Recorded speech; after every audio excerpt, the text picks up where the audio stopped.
नमस्कार साथियों, मैं आपका दोस्त विष्णु कुमार आप सभी दोस्तों का हार्दिक स्वागत करता हूं, अभिनंदन करता हूं भारत के सबसे बड़े ऑनलाइन एजुकेशन प्लेटफॉर्म अनअकैडमी पर। साथियों, ये चैनल है राजस्थान 360 जो डेडिकेट है आपके आरपीएससी और आरएसएम एसएसबी बोर्ड की जितनी भी अपकमिंग एग्जाम है उनके लिए। साथियों, मैं विष्णु कुमार आपके साथ जुड़ा हूँ crack RPSC with India's largest learning platform पे। ठीक है, जिसमें इंडियन ज्योग्राफी, राजस्थान ज्योग्राफी और वर्ल्ड ज्योग्राफी यानी इंडियन ज्योग्राफी, राजस्थान ज्योग्राफी और वर्ल्ड ज्योग्राफी का पार्ट में आपके साथ मैं लूँगा। और राजस्थान ज्योग्राफी फिलहाल मैंने स्टार्ट कर दी है भाई। चलिए मेरे प्यारे साथियों, मेरे बारे में तो आप जानते ही हैं, आरपीएससी और आरएसएम एसएसबी बोर्ड की के एग्जाम्स के लिए आपके साथ में विष्णु कुमार जाएंगे। ठीक है ना। और उसके बाद में देखिए आपको क्यों लेना चाहिए। ये कहते हैं ना कि लाइव क्लासेस या प्लस कोर्स का क्या फ़ायदा है। प्लस कोर्स के इतने सारे फायदे हैं।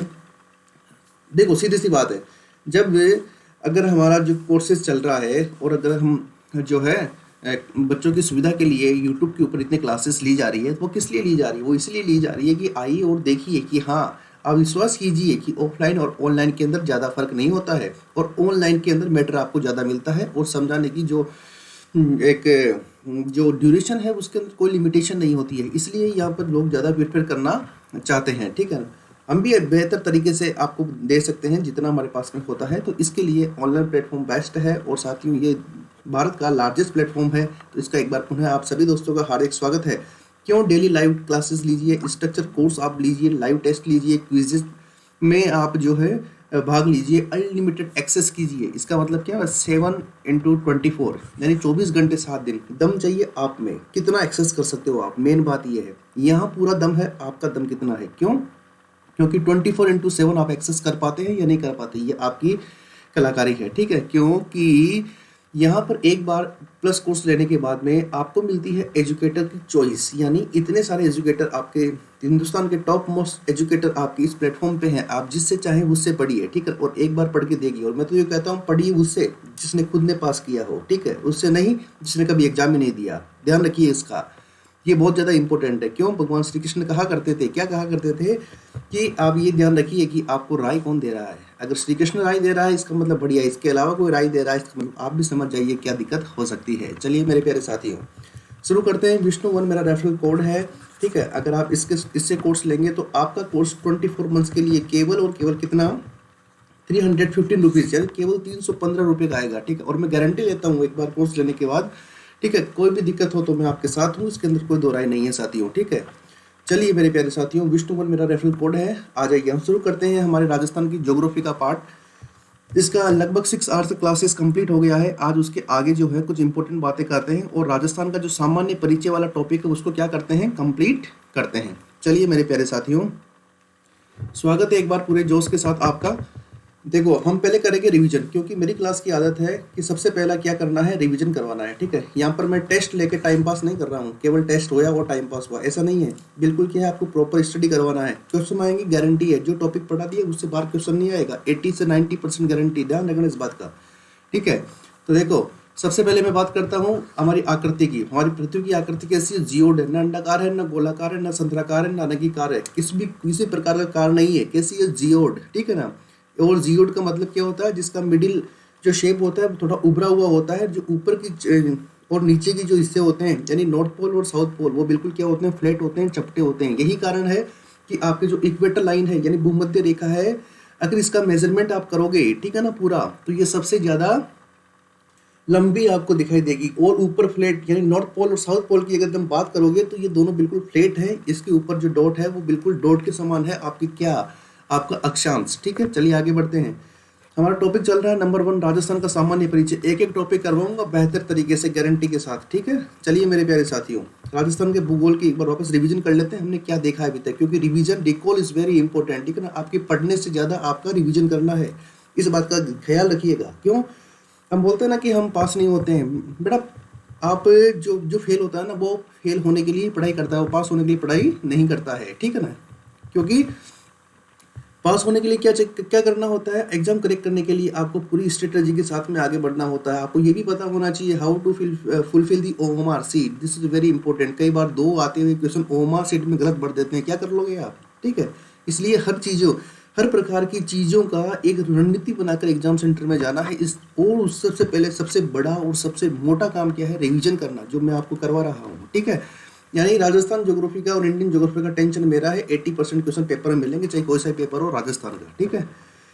अब देखो भाई, राजस्थान का भूगोल की हम बात कर रहे हैं, ये हमारे जिले हैं, हमने देख लिए थे। आगे बढ़ते हैं। राजस्थान का निर्माण के लिए हमने महाद्वीपीय विस्थापन सिद्धांत अल्फ्रेड वेगनर का देखा। पेंजिया पेंथालासा देखा। पेंजिया 2 भागों में टूटा, अंगारा लैंड गोंडवाना लैंड बना, ठीक है। उसके बाद में अंगारा लैंड से ऊपरी महाद्वीप बने सारे, और 33 सागर से हमारा मरुस्थल वाला पार्ट बना, और गोंडवाना लैंड से हमारे जो जितने भी पूरे विश्व के अंदर दक्षिणी गोलार्ध के अंदर जितने भी महाद्वीप है वो सब बने, ठीक है। उसके बाद में 1970 में प्लेट टेक्टोनिक थ्योरी आई हैरी हेस के द्वारा। उसने बताया कि जो पृथ्वी है इसके 3 भाग हैं।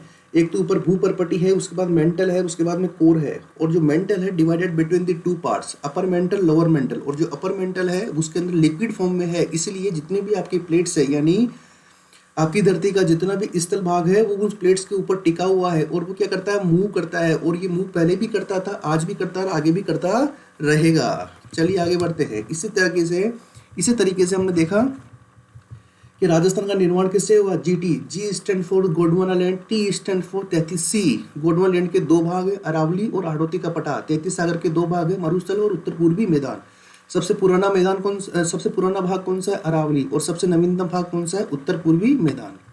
उसके बाद हमने देखा राजस्थान के 4 सबसे बड़े जिले। जैसलमेर के जस्ट नीचे क्या है, बाड़मेर। जैसलमेर के जस्ट ऊपर क्या है, बीकानेर। जैसलमेर के ईस्ट में क्या है, जोधपुर। ये राजस्थान के 4 सबसे बड़े जिले हैं। इसी तरीके से 4 सबसे छोटे, DQP, यानी 3 बार डी स्टैंड फॉर धौलपुर, सबसे छोटा। उसके पास में चलेंगे जयपुर के पास वाला हिस्सा, जिसका नाम क्या है, दौसा। ये क्या है आपके धौलपुर के बाद में 2nd नंबर दौसा, उसके बाद में डूंगरपुर, उसके बाद में प्रतापगढ़, ठीक है। राजस्थान जो है जापान और जर्मनी के बराबर है, श्रीलंका से 5 गुना बड़ा है, ब्रिटेन से 2 गुना बड़ा है, इजराइल से 17 गुना बड़ा है। याद करिए, रिकॉल कीजिए। राजस्थान में एकमात्र ऐसा जिला है जिसका एरिया 10% से ज़्यादा, नहीं, राजस्थान के टोटल एरिया के 10% से ज़्यादा एरिया रखने वाला एकमात्र जिला है, दैट नेम इज जैसलमेर, ठीक है। और एकमात्र ऐसा जिला है जिसका एरिया 1% से भी कम है, दैट नेम इज धौलपुर। अब राजस्थान का सबसे बड़ा जिला जैसलमेर और राजस्थान का सबसे छोटा जिला जिसका नाम है धौलपुर, इन दोनों में कितना डिफरेंस है एरिया के अंदर देखें तो इनके अंदर 12.67 गुना का फर्क है। महाद्वीपीय विस्थापन सिद्धांत हमने देखा है बढ़िया तरीके से, ठीक है, ये हमने कर लिया। राजस्थान का निर्माण कंप्लीट। नामकरण देखते हैं। ऋग्वेद में ब्रह्मवर्त बोला गया है, रामायण में मरुकांतर बोला गया है। खीमली माता जी का मंदिर जो कि सिरोही में है, वहाँ से एक शिलालेख मिला है जिसका नाम है बसंतगढ़ शिलालेख, ठीक है। उसमें इसका नाम राजस्थानी आदित्य मिला है। उसके बाद हमने देखा सन 1800 में राजपूताना शब्द का प्रयोग किया मौखिक रूप से जॉर्ज थॉमस ने, और इसी बात को उनकी ही पुस्तक लिखने वाले एक व्यक्ति विलियम फ्रैंकलिन ने एक पुस्तक लिखी, that name is A military memoirs of mister George Thomas.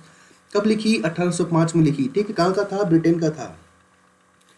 इसने राजपूताना शब्द का पहली बार रिटर्न प्रयोग किया। उसके बाद में आपके राजस्थान के इतिहास के पिता घोड़े वाले बाबा, ठीक है ना। और मेवाड़ के पॉलिटिकल एजेंट, उनका नाम क्या था, कर्नल जेम्स टोड, जिसे राजस्थान के इतिहास का पिता भी कहते हैं। उन्होंने एक पुस्तक लिखी the annals and antiquities of Rajasthan. कब लिखी, 1829 में। कहाँ लिखी, ब्रिटेन में जाकर लिखी। दूसरा नाम क्या है, central and western Rajputana states of India. इसमें क्या लिखा, राजस्थान शब्द लिखा। पहली बार कब आया, 1829 में आया, ध्यान रखना।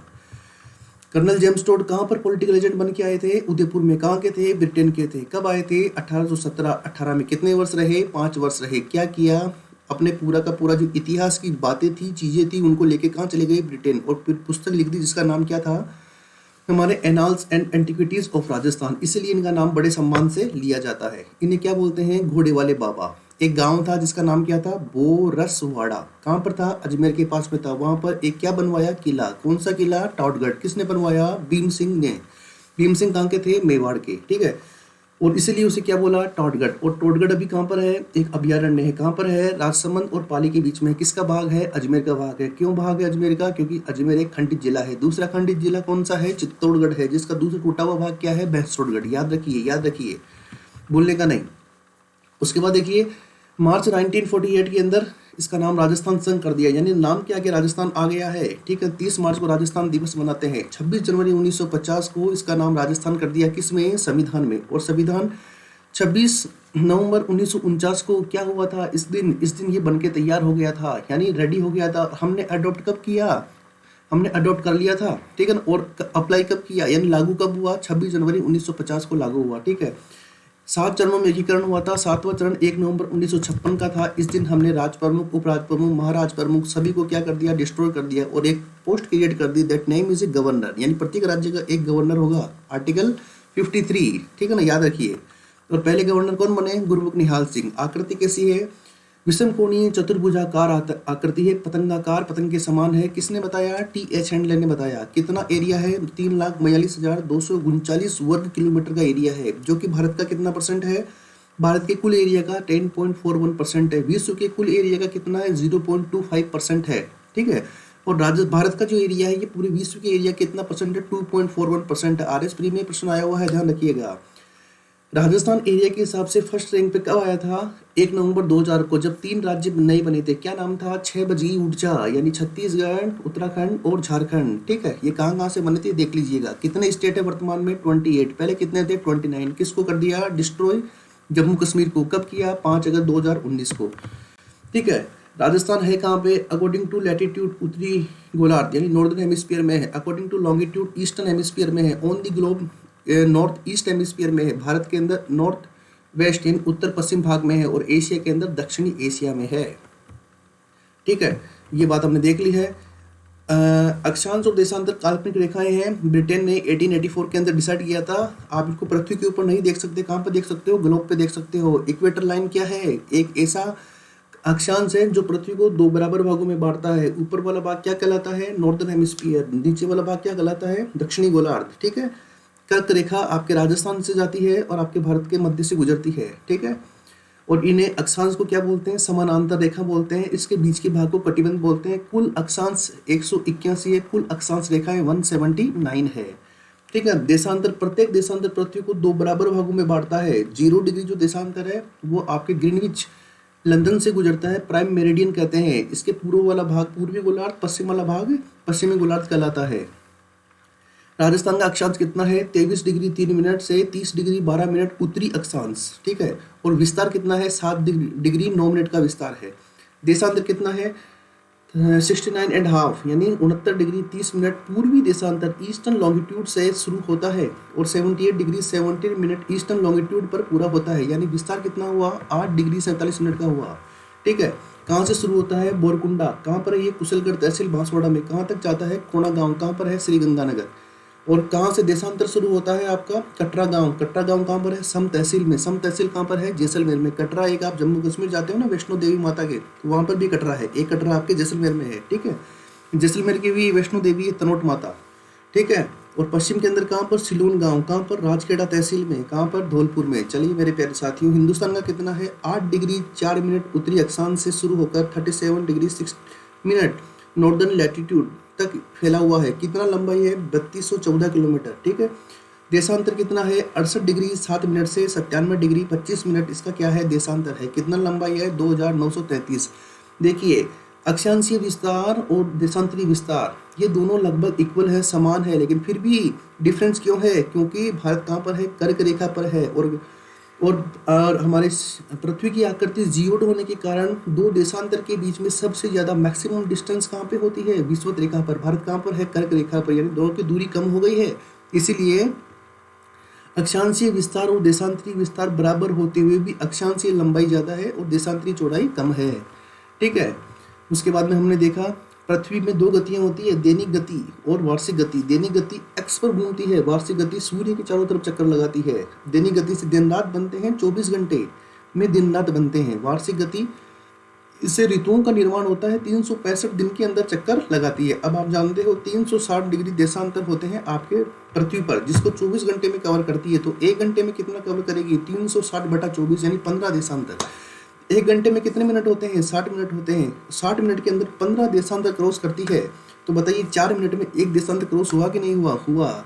तब आप जानते हो आपके देशांतरी विस्तार के अंदर कितना फर्क है, 8 डिग्री 47 मिनट का। दोनों को 4 से गुना किया तो कितना आ गया, 35 मिनट 8 सेकंड। यानी आपके राजस्थान के पूर्वी भाग में और सबसे पश्चिमी भाग में स्थानीय समय में कितना अंतर है, 35 डिग्री 8 मिनट का अंतर है। कर्क रेखा आपके डूंगरपुर को टच करती हुई बांसवाड़ा के लगभग मध्य से गुजरती है, ठीक है। ये काल्पनिक रेखा है, इमेजिनरी लाइन है, इसकी कोई लंबाई नहीं होती है, लेकिन फिर भी कई बार इसकी लंबाई आपने पढ़ी होगी 26 किलोमीटर है। 21 जून को सूर्य कर्क रेखा के ऊपर ही रहता है, दिन लंबे होते हैं, रातें छोटी होती है। लंबा दिन कितने समय का होता है? 13 घंटे 27 मिनट का दिन होता है। 2015 से इस दिन क्या मनाना शुरू किया? भारत के नेतृत्व में विश्व योग दिवस मनाना शुरू किया। ठीक है, 2020 की थीम क्या थी? घर पर योग और परिवार के साथ योग, क्योंकि कोरोना चल रहा था। राजस्थान का मध्य गांव कौन सा है? लापकोलाई। कहाँ पर है? नागौर में। सीमा, इंटरनेशनल सीमा आपके जो है इंटरनेशनल फ्रंटियर वो 1070 किलोमीटर है, और इंट्रा स्टेट कितना है? 4850 किलोमीटर है। क्यों भाई साथियों, मजा आ रहा है कि नहीं आ रहा? डिवीजन में ऐसे होता है रिवीजन बहुत स्पीड में। ठीक है, कहाँ से शुरू होती है? हिंदुमल कोट से शुरू होती है, शाहगढ़ बाड़मेर तक शुरू है। कितने जिले हैं? 4 जिले हैं। कौन कौन से? श्रीगंगानगर, बीकानेर, जैसलमेर और बाड़मेर। सबसे ज्यादा सीमा किसकी है? जैसलमेर की। सबसे कम सीमा किसकी है? बीकानेर की। ठीक है, आगे चलते हैं। राजस्थान की कुल सीमा का कितना % है? आपके अंतर्राष्ट्रीय सीमा 18% है। ठीक है, कब बनी थी? 17 अगस्त 1947। कौन से आयोग से बनी थी? रेड क्लिफ आयोग से। कौन सी योजना से बना था ये रेड क्लिफ आयोग? लॉर्ड माउंटबेटन योजना से। टोटल लंबाई कितनी है? 3323 किलोमीटर। कहाँ कहाँ पे टच करता है? राजस्थान के नीचे गुजरात, राजस्थान, आपके पंजाब और जम्मू कश्मीर और लद्दाख। ठीक है, और इस कमेटी के अंदर जो ये रेड क्लिफ आयोग था, इसके अंदर 2 सदस्य कांग्रेस के थे, जस्टिस मेहर चंद और तेज सिंह, और 2 सदस्य मुस्लिम लीग के थे, दीन मोहम्मद और मोहम्मद मुनीर। ठीक है, ध्यान रखिएगा। सबसे निकटतम जिला मुख्यालय श्रीगंगानगर, सबसे दूर जिला मुख्यालय बीकानेर, और सर्वाधिक दूर आपके जिला मुख्यालय कौन सा है? धौलपुर। ठीक है, पाकिस्तान का सबसे कम सीमा लगने वाला जिला कौन सा है? मीरपुर। सबसे ज्यादा सीमा लगने वाला बहावलपुर। ठीक है, सबसे दूर जिला मुख्यालय कौन सा है? खेरपुर। और सबसे नजदीक जिला मुख्यालय कौन सा है? बहावलपुर है। ठीक है, पंजाब राज्य के 3 जिले हैं, बावलनगर, बहावलपुर और रहीम यार खान, और सिंध के 6 जिले हैं, कोटकी, सुक्कर, खेरपुर, उमरकोट, संगर और थारपारकर। टोटल 9 जिले पाकिस्तान के हैं जो राजस्थान को टच करते हैं। ठीक है, अंतर्राज्यीय सीमा की बात करें तो पंजाब से 89, हरियाणा से 1262, उत्तर प्रदेश से 877 किलोमीटर, मध्य प्रदेश से 1600 किलोमीटर, गुजरात से 1022 किलोमीटर। टोटल कितना है? 4850 किलोमीटर। इनका असेंडिंग डिसेंडिंग ऑर्डर ध्यान रखिएगा भाई। चलिए आगे बढ़ते हैं। हम देखते हैं कि हमारे जो अंतर्राज्यीय सीमा है इसके ऊपर कुल 23 जिले स्थित है, और अंतर्राष्ट्रीय सीमा पर 4 जिले स्थित है, और कुल सीमा पर आपके 25 जिले स्थित है भैया। ठीक है, हरियाणा से हमारे 7 जिले लगते हैं, और हरियाणा के भी 7 जिले लगते हैं। ध्यान रखना, सिरसा, फतेहाबाद, हिसार, भिवानी, महेंद्रगढ़, रेवाड़ी और मेवात। मध्य प्रदेश की सीमा पर भी हमारे कितने जिले हैं? 10 जिले हैं। और हमारे कितने हैं? 10 जिले हैं। कौन कौन से हैं? मुरैना, श्योपुर, शिवपुरी, गुना, राजगढ़, अगरमालवा, नीमच, मंदसौर, रतलाम और झाबुआ। ध्यान रखिएगा, इसमें से नीमच ऐसा है जो आपके मध्य प्रदेश का नीमच ऐसा डिस्ट्रिक्ट है जिसको राजस्थान ने 3 तरफ से घेर रखा है। सर्वाधिक सीमा झालावाड़ की, न्यूनतम सीमा भीलवाड़ा की लगती है। ठीक है, उत्तर प्रदेश से 2 जिले टच करते हैं, भरतपुर, धौलपुर, उसके 2 करते हैं मथुरा और आगरा। कितनी सीमा? 877 किलोमीटर। ठीक है ना। गुजरात से हमारे कितने टच करते हैं? 6, और राजस्थान से कितने टच करते हैं? 6। कौन कौन से हैं? कच्छ, बनास कांठा, साबरकांठा, अरावली, महिसागर और दाहोद। पंजाब से 2 फजीलका, श्री मुक्तसर साहिबा, हमारे 2 श्रीगंगानगर और हनुमानगढ़। पंजाब से सबसे ज़्यादा सीमा किसकी लगती है? आपकी श्रीगंगानगर की, और न्यूनतम हनुमानगढ़ की। एमपी से झालावाड़ और भीलवाड़ा, हरियाणा से हनुमानगढ़ की ज़्यादा और जयपुर की सबसे कम। गुजरात में सर्वाधिक सीमा उदयपुर की, न्यूनतम सीमा बाड़मेर की। यूपी की में सर्वाधिक सीमा भरतपुर की और न्यूनतम सीमा धौलपुर की लगती है। सबसे लंबी अंतर्राज्यीय सीमा या फिर सीमा किसकी है? झालावाड़ की। सबसे कम किसकी है? बाड़मेर की।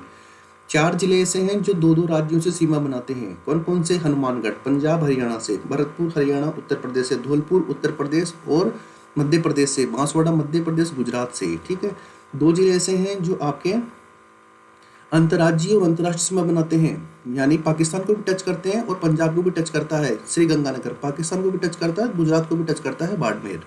ठीक है, आपके 2 खंडित जिले हैं। अजमेर का जो टूटा हुआ भाग है रावली टोटगढ़ कहलाता है, जो कि इसके कुछ फिजिकल डिस्टेंस के ऊपर बना हुआ है पाली और राजसमंद के बीच में। चित्तौड़गढ़, ये भैंसरोडगढ़ वाले हिस्से में जो टूटा हुआ भाग है जो कोटा और बूंदी के पास है वो आपका भैंसरोडगढ़ हिस्सा है, ये वाला। ठीक है, चंबल नदी का एंटर होता है यहाँ पे। भैंसरोडगढ़ अभ्यारण्य है। चूलिया जलप्रपात है, राजस्थान का सबसे ऊंचा 18 मीटर। अंतर्वर्ती जिले आपके कितने हैं? 8 हैं। कौन कौन से? जोधपुर, नागौर, अजमेर, टोंक, बूंदी, पाली, राजसमंद, दौसा। याद करना इनको, ठीक है। भारत के अंदर कितने लैंड लॉक स्टेट है? हरियाणा, ठीक है ना, मध्य प्रदेश, झारखंड, छत्तीसगढ़, तेलंगाना, ठीक है। यानी ये ऐसे डिस्ट्रिक्ट हैं जिनकी सीमा न तो किसी राज्य को छूती है और न ही किसी अंतर्राष्ट्रीय देश को छूती है। पाली ऐसा जिला है जिसकी जो 8 जिलों को छूता है, सर्वाधिक संख्या, ठीक है, सर्वाधिक संख्या है ये 8। 4 जिले मरुस्थलीय हैं, 3 जिले पर्वतीय है और 1 जिला मरुस्थलीय और पर्वतीय है। सर्वाधिक सीमा जोधपुर की, न्यूनतम सीमा बाड़मेर की। वर्तमान में राजस्थान में कुल 33 जिले हैं। ध्यान रखिए 1956 में 26वां डिस्ट्रिक्ट बना था आपके कौन सा? अजमेर।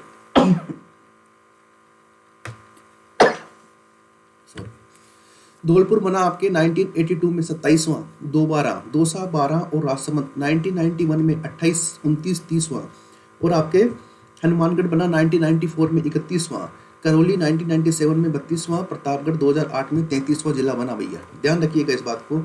संभागीय व्यवस्था हमने क्या है 1949 में आपके संभागीय व्यवस्था शुरू की गई थी, लेकिन 1962 में मोहनलाल सुखाड़िया के समय इसको बंद कर दिया गया था और 1987 में हरिदेव जोशी की सरकार में वापस बनाया गया और अजमेर को छठा संभाग बनाया गया। और 7वां संभाग कब बना? आपके 4 जून 2005 को। सबसे नवीनतम संभाग है जिसका नाम क्या है? भरतपुर है, ठीक है। ये संभागीय व्यवस्था ध्यान रखिएगा। 6 जिलों वाले संभाग उदयपुर, जोधपुर। 5 जिलों वाला जयपुर। 4 जिलों वाले संभाग 4 हैं, बीकानेर, अजमेर, कोटा और भरतपुर, ठीक है। उदयपुर संभाग सर्वाधिक लिंगानुपात है, सर्वाधिक एसटी है, सर्वाधिक वन है, मैक्सिमम कार्यशील जनसंख्या है, ठीक है। सबसे बड़ा जिला क्षेत्रफल के आधार पर उदयपुर, जनसंख्या के आधार पर उदयपुर, और छोटा क्षेत्रफल के आधार पर डूंगरपुर, जनसंख्या के आधार पर प्रतापगढ़। अजमेर मध्यवर्ती संभाग है, केंद्रीय संभाग है। सबसे कम अंतर्राज्यीय सीमा बनाता है केवल भीलवाड़ा। किससे बनाता है? एमपी से। सबसे बड़ा जिला नागौर, सबसे छोटा जिला टोंक। सबसे बड़ा जिला नागौर जनसंख्या में और छोटा जिला टोंक। जयपुर 5 जिलों को छूने वाला संभाग है। सर्वाधिक जनसंख्या है, सर्वाधिक जनघनत्व है, सर्वाधिक साक्षरता दर है, सर्वाधिक एससी निवास करती है। सबसे बड़ा जिला जयपुर, जनसंख्या में भी जयपुर। सबसे छोटा जिला दौसा, जनसंख्या में भी दौसा। सर्वाधिक सबसे बड़ा संभाग कौन सा है? जोधपुर। सबसे ज्यादा 10 की वृद्धि दर कहाँ पर है? जोधपुर में। न्यूनतम जनघनत्व कहाँ पर है? जोधपुर में। न्यूनतम साक्षरता दर कहाँ पर है? जोधपुर में। सबसे बड़ा जिला जैसलमेर। सबसे बड़ा जिला जनसंख्या में जोधपुर। सबसे छोटा जिला क्षेत्रफल में सिरोही, जनसंख्या में जैसलमेर। सबसे ज्यादा नदियां कहाँ पर है? कोटा संभाग में। सबसे ज्यादा वर्षा कहाँ पर होती है? कोटा संभाग में होती है। सबसे बड़ा जिला कोटा संभाग का कौन सा है? 12, जनसंख्या में कोटा। सबसे छोटा जिला क्षेत्रफल में कोटा, जनसंख्या में बूंदी। बीकानेर न्यूनतम नदियों वाला संभाग है, क्षेत्रफल याद नहीं रखना है। सबसे ज्यादा एससी का रेशियो आपके बीकानेर में मिलता है। आरएसपी 2013 में प्रश्न पूछा गया था, ठीक है। सबसे बड़ा जिला क्षेत्रफल में बीकानेर, जनसंख्या में बीकानेर। सबसे छोटा जिला क्षेत्रफल में श्रीगंगानगर और जनसंख्या में हनुमानगढ़। भरतपुर सबसे नवीनतम संभाग है। कब बना? 2005 में बना। 7वां संभाग है, न्यूनतम लिंगानुपात है। सबसे बड़ा जिला करौली है और क्षेत्रफल में धौलपुर है। और आपके सबसे बड़ा जिला करौली है और जनसंख्या में भरतपुर है। सबसे छोटा जिला धौलपुर है और जनसंख्या में भी धौलपुर है। ये संभाग कंप्लीट हो गई, एक भी प्रश्न बाहर नहीं जाएगा, ठीक है। चलिए, आकृति, प्याले की आकृति अर्धचंद्राकार आकृति सीकर की है। ऑस्ट्रेलिया की आकृति उदयपुर की है। मयूर की आकृति जोधपुर की है। प्रायद्वीपीय भारत की जैसे आपके जैसलमेर दिखता है भैया। तिलक, राजसमंद, सुराही, पानी पीने की जो सुराही होती है उसकी आकृति आपका हेरिटेज सिटी जयपुर है। धनुष की आकृति दौसा है। आयताकार भीलवाड़ा है। गिलहरी के आकार का भरतपुर है। बतख के आकार का आपके करौली है। और घोड़े की नाल के समान आपके भैंसरोडगढ़ चित्तौड़गढ़ है भैया। क्या है? भैंसरोडगढ़ चित्तौड़गढ़ है, ठीक है भैया। अब हम बात करते हैं राजस्थान के भौगोलिक प्रदेशों के बारे में, ठीक है ना, उन नाम के बारे में, ठीक है। 56 का मैदान हमने देखा था, वागड़ क्षेत्र में है, डूंगरपुर, बांसवाड़ा, प्रतापगढ़ में है, ठीक है। हमने देखा था 56 की पहाड़ियां आपके कहाँ पर है? बाड़मेर और जालोर में है, ग्रेनाइट की बनी हुई है। कांठल कहाँ है? माही नदी का जो क्षेत्र है कांठल कहते हैं। ऊपरमाल क्या है? ऊपरमाल क्या है आपके? देखो, भीलवाड़ा जो आपकी बिजोलिया है वो, और भैंसरोडगढ़ चित्तौड़ के मध्य का जो भूभाग है उसे हम क्या बोलते हैं? ऊपर माल बोलते हैं, ठीक है ना। यानी भीलवाड़ा और भैंसरोडगढ़ चित्तौड़ के बीच का जो एरिया है उसे हम क्या बोलते हैं? ऊपर माल बोलते हैं, ठीक है। हाड़ौती का पठार जो है ये कहाँ पर है? आपके कोटा, बारां, बूंदी, झालावाड़। लेकिन इसमें से आपके जो झालावाड़ वाला एरिया है जिसको हम क्या बोलते हैं, माल बोलते हैं, और झालावाड़ और प्रतापगढ़ के क्षेत्र को क्या बोलते हैं, मालव बोलते हैं। डांग क्या होता है, आपको मैंने कल बता दिया था, उत्खात भूमि होती है, कृषि कार्य नहीं होती है, मृदा का अपरदन ज्यादा होता है, अवनाली का अपरदन के कारण होता है। कौन करती है, चंबल नदी करती है। डांग क्षेत्र में कौन कौन आते हैं, करौली, धौलपुर, सवाई माधोपुर आते हैं। करौली को डांग की रानी कहते हैं, धौलपुर को रेड डायमंड कहते हैं, और सवाई माधोपुर को टाइगर डिस्ट्रिक्ट बोलते हैं। डांग विकास क्षेत्रीय कार्यक्रम 1995-1996 में 8 जिलों में शुरू हुआ, भरतपुर, बारां, बूंदी, धौलपुर, झालावाड़, करौली, कोटा और सवाई माधोपुर। ठीक है। उसके बाद में 2001 में बंद कर दिया था, लेकिन 2005 में वापस शुरू कर दिया। क्या काम करते हैं वहाँ पे, जो दस्यु डाकू हैं उन लोगों को सामाजिक और आर्थिक आधारभूत सुविधाएं प्रदान करना मुख्य उद्देश्य है। ठीक है। सामुदायिक परिसंपत्तियों का निर्माण करना, जीवन स्तर में सुधार करना और जीविकोपार्जन के लिए संसाधन उपलब्ध करवाना। ठीक है। जवालीपुर जालोर है, जूतियों के लिए प्रसिद्ध है। चीनी यात्री हैंगसांग यहाँ आया था, जिसे चीनी यात्रियों का राजकुमार बोलते हैं। हर्षवर्धन के काल में आया था। बीरमाल की यात्रा करी थी, जिस वापस जाकर सीयू की नामक एक पुस्तक लिखी थी, जिसमें इसने पीलो भीलो के नाम से इस जगह को बताया है। यहाँ पर कवि माघ का जन्म हुआ था, जिन्होंने शिशुपाल वध नामक एक बहुत ही सुप्रसिद्ध इतिहास की बुक लिखी थी। ठीक है। और आपको ब्रह्मगुप्त का जन्म हुआ था, जिसने ब्रह्म स्फुट सिद्धांत और खंड खाद्य नामक 2 जो है आपके सिद्धांत यहाँ पर लिखे थे। अब आ जाइए आगे, अब चलते हैं आगे। तो देखिए भाई, इतनी देर में हमारा रिवीजन हो गया है। लगभग 6 घंटे की क्लास का जो रिवीजन है, हमने पूरा का पूरा लगभग 20 से 25 मिनट के अंदर रिवीजन कर लिया है। ठीक है। तो अब आपको भी अच्छा लग रहा होगा कि आपको भी ये तो कम से कम पता लग गया कि हमने क्या क्या स्टडी किया है और क्या क्या आगे करने वाले हैं। ठीक है। देखो भाई, क्या होता है मेरे साथियों, बहुत महत्वपूर्ण होता है। क्या महत्वपूर्ण होता है, आपका रिवीजन करना। ठीक है ना। जितना आपका पढ़ना महत्वपूर्ण है, उससे ज़्यादा आपका रिवीजन करना महत्वपूर्ण है। ठीक है। क्योंकि रिवीजन से ही आप जो है पारंगत होंगे इस विषय में। और पारंगत का मतलब क्या है कि 10 में से 7 या 8 क्वेश्चन आप सही कर पाओगे तो उसे पारंगत की श्रेणी में मानना, क्योंकि कभी भी 100% नहीं होता है। ठीक है। चलो भाई, आगे बढ़ते हैं और करते हैं शुरुआत।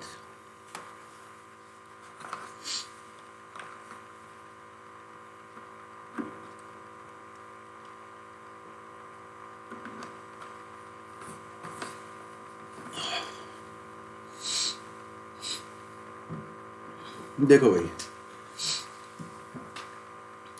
कोंकण तीर्थ व तीर्थों का मामा किसे बोलते हैं, पुष्कर को बोलते हैं भैया। ठीक है ना। पुष्कर को बोलते हैं कोंकण तीर्थ या तीर्थों का मामा। पुष्कर कहाँ पर है, पुष्कर आपके अजमेर में है। कहाँ पर है भैया, अजमेर में।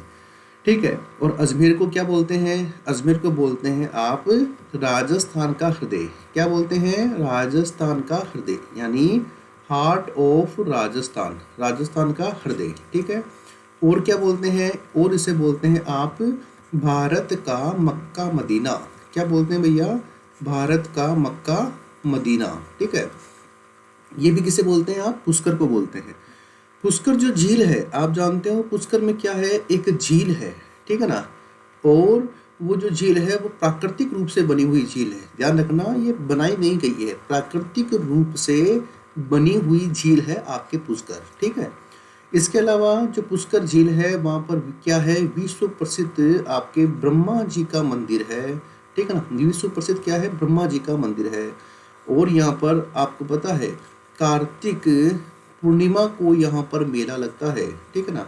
और इस मेले को राजस्थान का रंगीला मेला कहते हैं। क्या कहते हैं, रंगीला मेला। रंगीला मेला क्यों कहते हैं, क्योंकि इस मेले में सर्वाधिक आपके विदेशी यानी अंग्रेजी पर्यटक आते हैं। ठीक है ना। सबसे ज़्यादा विदेशी पर्यटक आपके इसी मेले में आते हैं। पुष्कर झील के बारे में 2 बात और कर लें। पुष्कर झील जो है राजस्थान की जो है सबसे पवित्र झील है। ध्यान रखना, पुष्कर झील राजस्थान की क्या है, सबसे पवित्र झील है भैया। ठीक है ना। इसीलिए इसे कोंकण तीर्थों का मामा या फिर पंचम तीर्थ के नाम से भी जानते हैं। किस नाम से जानते हैं, पंचम तीर्थ के नाम से जानते हैं। और साथ ही ये झील अर्धचंद्राकार आकृति की है। कैसी है, अर्धचंद्राकार आकृति की है, इसीलिए इसे अर्धचंद्राकार झील भी कहते हैं। क्या कहते हैं, अर्धचंद्राकार झील भी कहते हैं। ध्यान रखना, ये झील जो है आपकी सबसे प्रदूषित झील भी थी। कि कौन सी, सबसे प्रदूषित झील भी थी। ठीक है। और इसको जो है कनाडा देश के सहयोग से, कौन से देश के सहयोग से, कनाडा के सहयोग से इसको क्या किया गया, इसको स्वच्छ बनाया गया। किसके सहयोग से स्वच्छ बनाया गया, कनाडा के सहयोग से इसे स्वच्छ बनाया गया। पुष्कर झील जो है ना बड़ी महत्व की है। क्या महत्व है, यहाँ पर जो है पहले एक जनाना घाट था। कौन सा घाट था, जनाना घाट।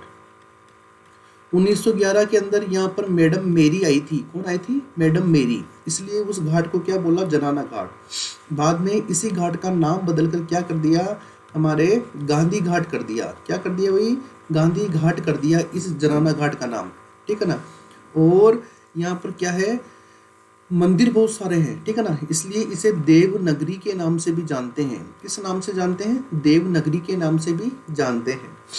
और आपको पता है 1705 में, ठीक है ना, 1705 पर यहाँ पर गुरु गोविंद सिंह ने जो है आपके उसका पाठ किया था। आपके जो गुरु ग्रंथ है ना उनका, उसका पाठ किया था, इसलिए भी ये चर्चा में आया हुआ है। कहाँ पर है ये, आपके अजमेर में है, ठीक है।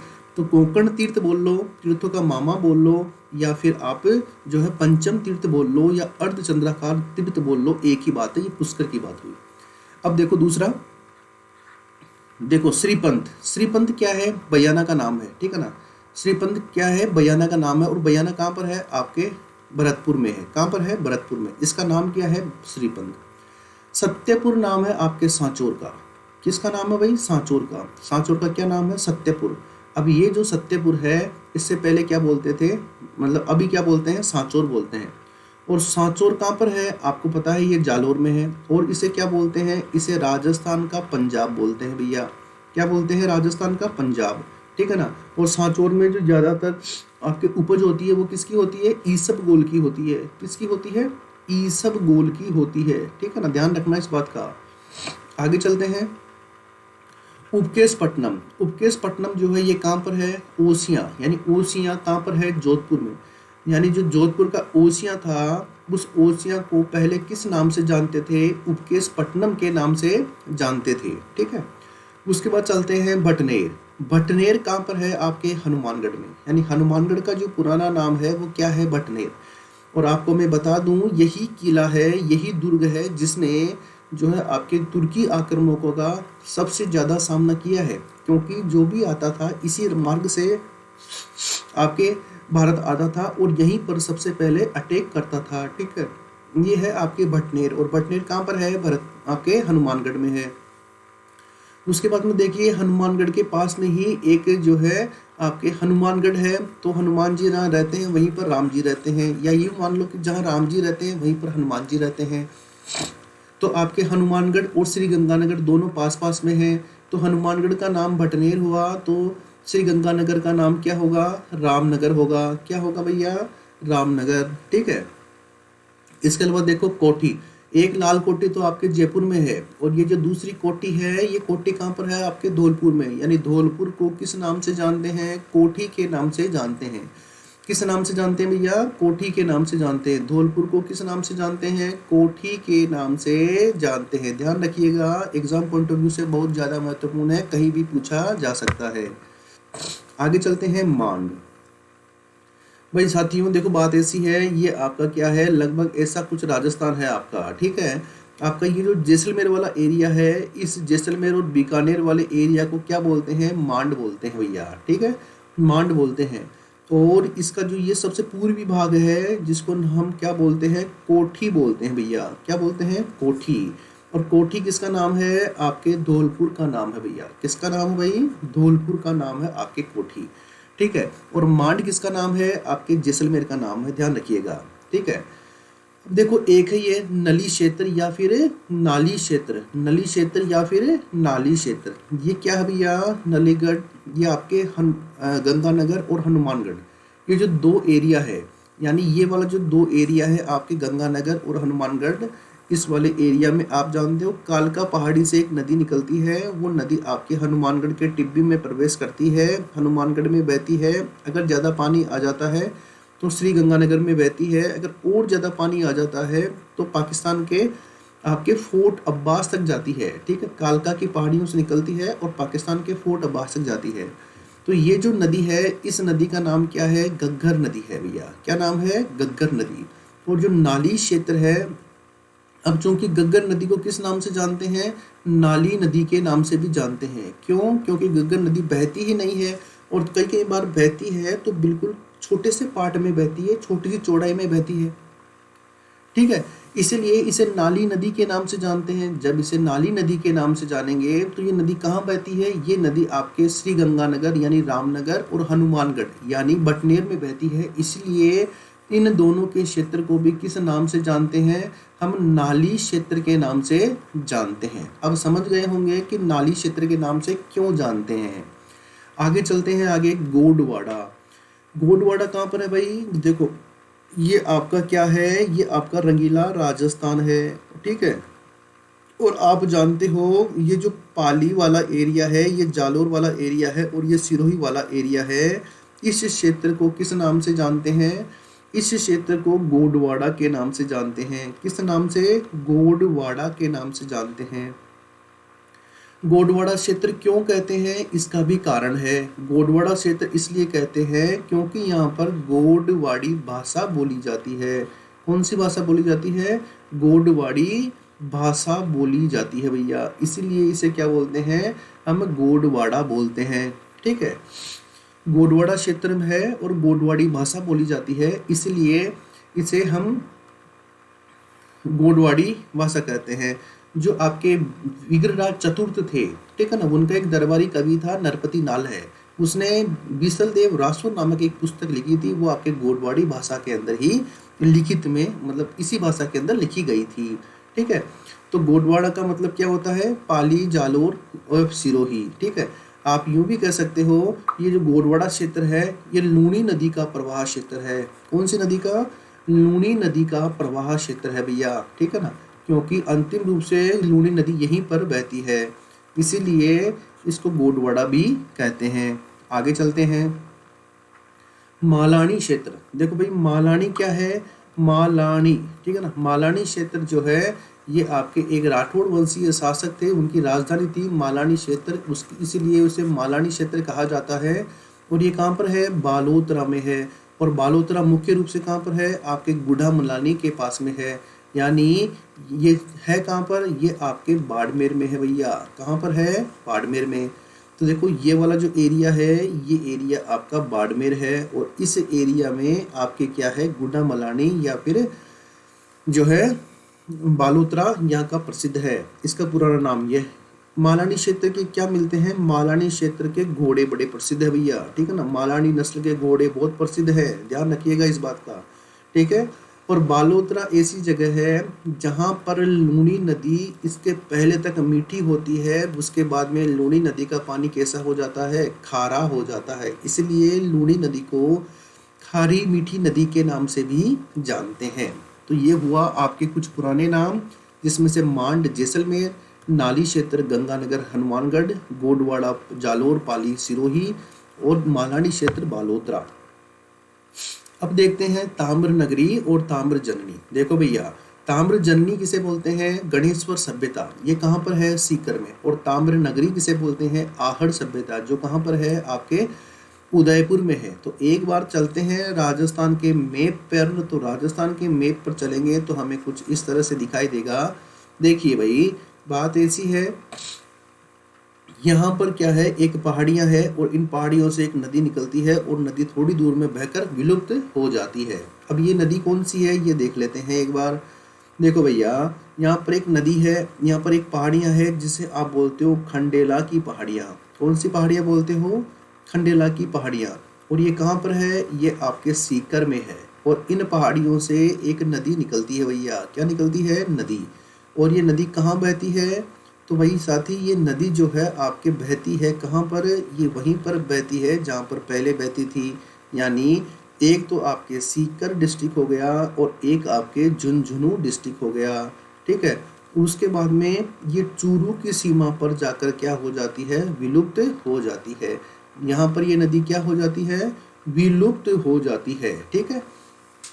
अब देखिए आगे, सीकर में इसी नदी के किनारे यहाँ पर एक सभ्यता है जिसका नाम क्या है? गणेश्वर सभ्यता है। क्या है? गणेश्वर सभ्यता।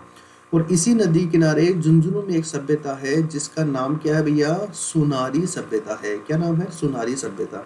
तो ये सीकर और झुंझुनू के अंदर ये जो दो सभ्यता है, गणेश्वर और सुनारी, इसमें से गणेश्वर सभ्यता है यहाँ पर, ये देखो ये गणेश्वर सभ्यता है, ठीक है।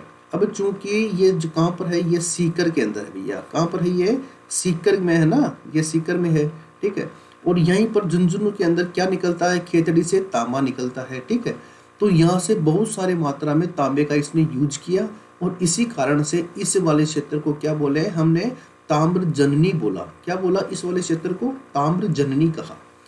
अब देखते हैं दूसरी नदी, जो ताम्र नगरी है, ये कहाँ पर है, ये उदयपुर की गोगुंदा की पहाड़ियों से, यानी ऑस्ट्रेलिया के आकार के जिले से एक नदी निकलती है जो आपके भीलवाड़ा के बिंगोद में जाकर आपके किस में मिल जाती है, आपके बनास में मिल जाती है और मेनाल के साथ मिलकर एक त्रिवेणी संगम बनाती है। और इसी के किनारे यहाँ पर, इसी के किनारे यहाँ पर एक सभ्यता है और इस सभ्यता का नाम क्या है, इस सभ्यता का नाम है आपके आहड़ सभ्यता, ठीक है। तो ये आहड़ सभ्यता जो है ये कौन सी नदी के किनारे है, ये एक नदी है आपके, और इस नदी का नाम है आपके आयड़ नदी। क्या नाम है, आयड़ नदी। और इसी का नाम है आपके बेड़च नदी, ठीक है। इसके किनारे आपके उदयपुर में एक सभ्यता है जिसे आप बोलते हो आहड़ की सभ्यता। क्या बोलते हो भैया, आहड़ की सभ्यता। और इस सभ्यता से भी आपको क्या प्राप्त हुआ है, इस सभ्यता से भी आपको प्राप्त हुआ है बहुत ही ज्यादा मात्रा में आपके ताम्र उपकरण। क्या मिले हैं, ताम्र उपकरण, यानी तांबे के औजार मिले हैं, तांबे के क्या मिले हैं, बर्तन मिले हैं, ठीक है। इसी वजह से ये बर्तन और ये मतलब तांबा यहाँ पर ज़्यादा मात्रा में यूज किया जाता था, इसलिए आहड़ सभ्यता को किस नाम से जाना गया, ताम्र नगरी के नाम से जाना गया, ठीक है। अब आप बोलोगे साहब यहाँ पर भी आहड़ में भी तांबे के सामान मिले हैं और आपके आपके गणेश्वर में भी तांबे के सामान मिले हैं, तो इसे नगरी, इसे जननी क्यों कहा गया। तो मेरे साथी, तांबे की सबसे बड़ी उपलब्धता कहाँ पर है, खेतड़ी झुंझुनू के पास में है। और ताम्र जो गणेश्वर है ये ज़्यादा नज़दीक है या फिर आहड़ ज़्यादा नज़दीक है, तो ये ज़्यादा नज़दीक है। तो इस वजह से यहाँ पर बहुत ज़्यादा मात्रा में जो है तांबे की खुदाई करते थे और तांबे का क्या करते थे, प्रयोग करते थे, इसलिए इसको ताम्र जननी कहा गया। और आपके जो आहड़ सभ्यता है उसे ताम्र नगरी कहा गया। Hope, I hope now you understand very well, ठीक है ना। बहुत बढ़िया तरीके से आप समझ रहे होंगे ताम्र जननी और ताम्र नगरी के बारे में, ठीक है भाई। तो ध्यान रखना, कई बार एग्जाम में आता है, ठीक है ना। अगर RS वारएस की बात करो तो RS मेंस के अंदर भी पूछा जा सकता है, ये आपको 20 वर्ड्स में, ठीक है। तो ध्यान रखिएगा इस बात का। आगे बढ़ते हैं भैया, देखो आ जाइए, हाड़ौती का पठार। हाड़ौती का पठार आप जानते हो राजस्थान के उस भाग में है जिस भाग में सबसे ज़्यादा वर्षा होती है, ठीक है। और इस भाग का नाम क्या है, इस भाग का नाम है हाड़ौती का पठार, ठीक है ना। कौन सा पठार है ये, हाड़ौती का पठार है, ठीक है ना। हाड़ौती का पठार आप जानते हो आपके दूसरा सबसे प्राचीनतम भाग है, दूसरा सबसे प्राचीन भाग है। पहला सबसे प्राचीन भाग कौन सा है, आपके अरावली का क्षेत्र। यहाँ पर कौन सी मिट्टी मिलती है, यहाँ पर काली मृदा मिलती है, इसलिए यहाँ पर किसकी खेती होती है, यहाँ पर कपास की खेती ज़्यादा होती है। इसके अलावा यहाँ पर संतरा की खेती ज़्यादा होती है भैया। अगर आपसे एग्जाम में पूछे कि राजस्थान का ज्वालामुखी पठार कौन सा है, तो राजस्थान का ज्वालामुखी पठार आपका हाड़ौती का पठार है, ठीक है ना। क्रिटेशियस एज में, यानी क्रिटेशियस काल में यहाँ पर जो ज्वालामुखी आए थे उससे आपके जो है दक्कन का प्लेट्यू बना था, और ऐसा मानते हैं कि हाड़ौती का पठार भी उसका ही एक्सटेंशन माना जाता है, ठीक है। बात समझ रहे हो ना, यानी हाड़ौती का जो प्लेट्यू है ये भी उसका ही क्या है, उसका ही एक्सटेंशन है, उसका ही विस्तार है भैया, ध्यान रखना इस बात का। हाड़ौती के पठार की बात करें तो यहाँ पर आप जानते हो काली सिंध नदी बहती है। कौन सी नदी बहती है, काली सिंध नदी बहती है। इसके अलावा यहाँ पर आपके आहू नदी बहती है। इसके अलावा यहाँ पर आपके परवन नदी बहती है। इसके अलावा यहाँ पर आपके पार्वती नदी बहती है। और इसके अलावा यहाँ पर सबसे बड़ी चंबल नदी बहती है, ठीक है ना। बायोडाइवर्सिटी के हिसाब से आपका हाड़ौती का प्रदेश बहुत ज़्यादा महत्वपूर्ण है। यहाँ पर जो है आपके कोटा स्टोन हो गया, लाल पत्थर हो गया, ठीक है ना, स्लेटी पत्थर हो गया, इस प्रकार के बहुत सारे खनिज आपको इस हाड़ौती के क्षेत्र में मिलते हैं, ठीक है।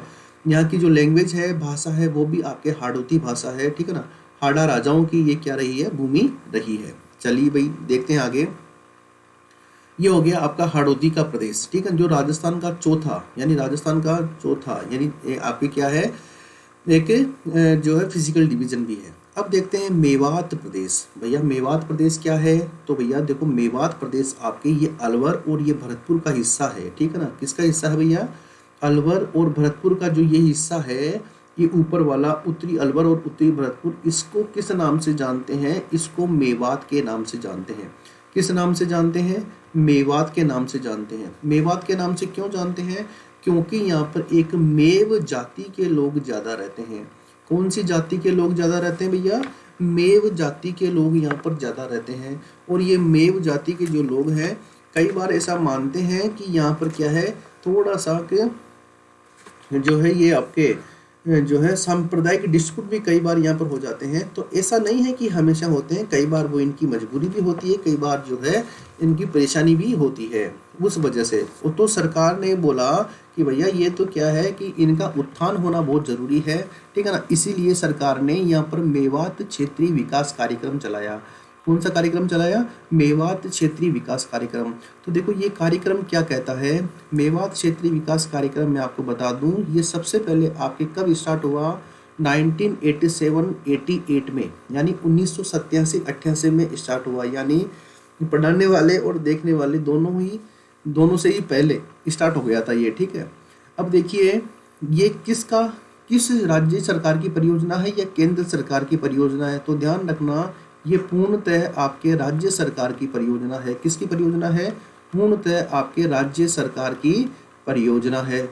इस बात का ध्यान रखना, राज्य सरकार की योजना है। यानी इसके अंदर जो फंडिंग होती है वो 100% फंडिंग कौन करता है, आपके स्टेट गवर्नमेंट करती है।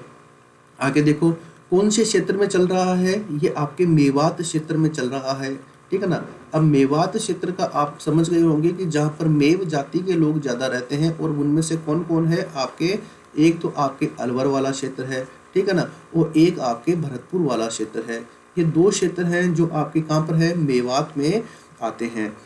भरतपुर की क्या है आपके, जो आपके अलवर है इसकी 8 क्या है आपकी पंचायत समितियां है। कौन सी कितनी है, 8 आपकी पंचायत समिति है, ठीक है ना। और यहीं पर हम बात करें किसकी, भरतपुर की, तो भरतपुर की 3 क्या है आपके पंचायत समितियों के अंदर, पंचायत समितियों के अंदर क्या चल रहा है आपके मेवात क्षेत्रीय विकास कार्यक्रम में। नाम सुना होगा आपने, नगर पंचायत समिति, डीग पंचायत समिति और कामा पंचायत समिति, ठीक है ना। इन क्षेत्रों में आपके मेवात क्षेत्रीय विकास कार्यक्रम लगातार हम चला रहे हैं। इसका क्या ऑब्जेक्ट है, क्या उद्देश्य है, ये भी देख लो।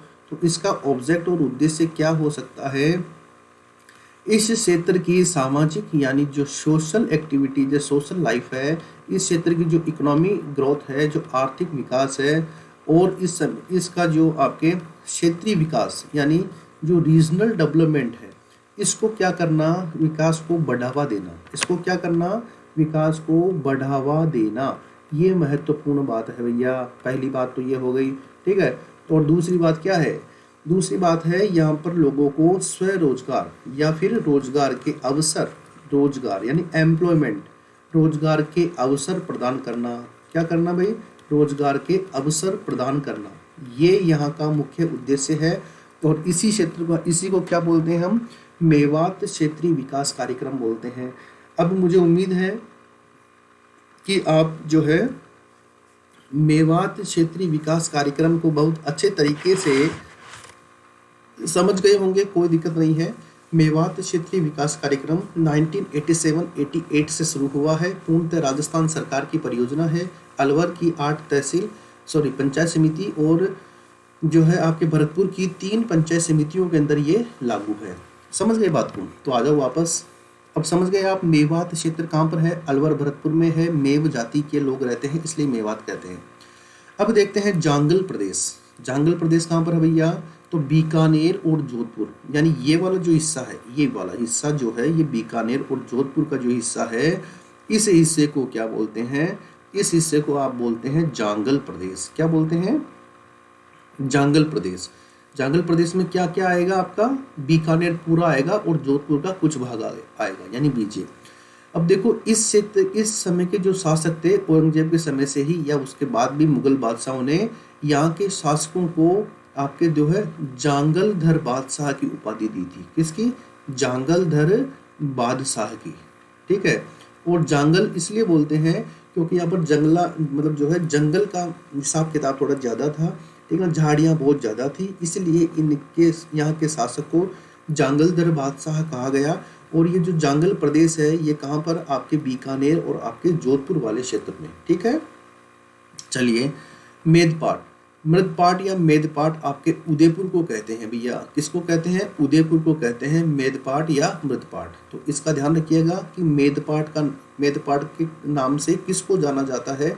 तो मेदपाट के नाम से आपके उदयपुर को जाना जाता है। आगे बढ़ते हैं भैया, कुरुक्षेत्र की हम बात करते हैं। किसकी बात करते हैं? कुरुक्षेत्र की। तो देखो, कुरु प्रदेश या कुरुक्षेत्र क्या है? आप जानते हो, आपके सबसे पहले जब आप स्टडी करते हो तो आप स्टडी करते हो सिंधु घाटी सभ्यता की। किसकी? इंडस सिविलाइजेशन, सिंधु घाटी सभ्यता की। उसके बाद में आप देखते हो वैदिक सभ्यता आई, ठीक है ना, जिसमें आर्यों का आगमन हुआ। उसके बाद में थोड़ा सा और आगे चलते हो आप तो फिर बौद्ध और जैन धर्म का उत्थान हुआ। ठीक है ना, बौद्ध और जैन धर्म का क्या हुआ? उत्थान हुआ। इसी समय आपके जो क्षेत्र थे वो जन के अंदर जो है प्राप्त होने लगे। उसके बाद में जन से क्या हो गया? जनपद होने लग गए। कितने? जनपद। और फिर जनपद से क्या होने लगे? महाजनपद होने लग गए। क्या? महाजनपद। और आप जानते हो भगवती सूत्र और अंगुत्तर निकाय, ये दो आपके बौद्ध और जैन ग्रंथ हैं। इनमें 16 महाजनपदों की चर्चा की गई है। क्या नाम है?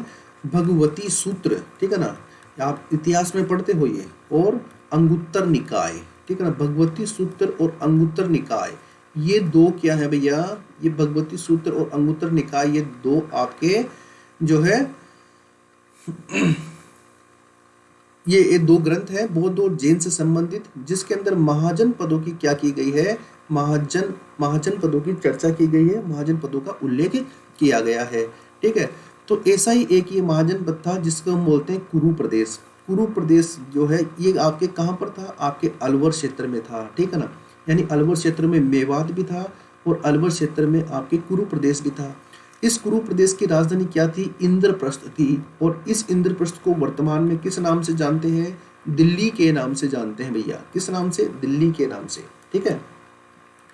ध्यान रखिएगा, अगर आपसे पूछे कि इंद्रप्रस्थ क्या? इंद्रप्रस्थ औद्योगिक क्षेत्र कहाँ पर है? जैसे सीतापुरा औद्योगिक क्षेत्र कहाँ पर है? आपके जयपुर में है। इसी प्रकार से इंद्रप्रस्थ औद्योगिक क्षेत्र कहाँ पर है? आपके कोटा में है। कहाँ पर है? कोटा में। ये इसलिए मैं बता रहा हूँ, क्यों? क्योंकि यहाँ पर हमारे पास में कुरु प्रदेश की राजधानी क्या बताई गई है? इंद्रप्रस्थ बताई गई है, जो कहाँ पर है? दिल्ली में है। ठीक है।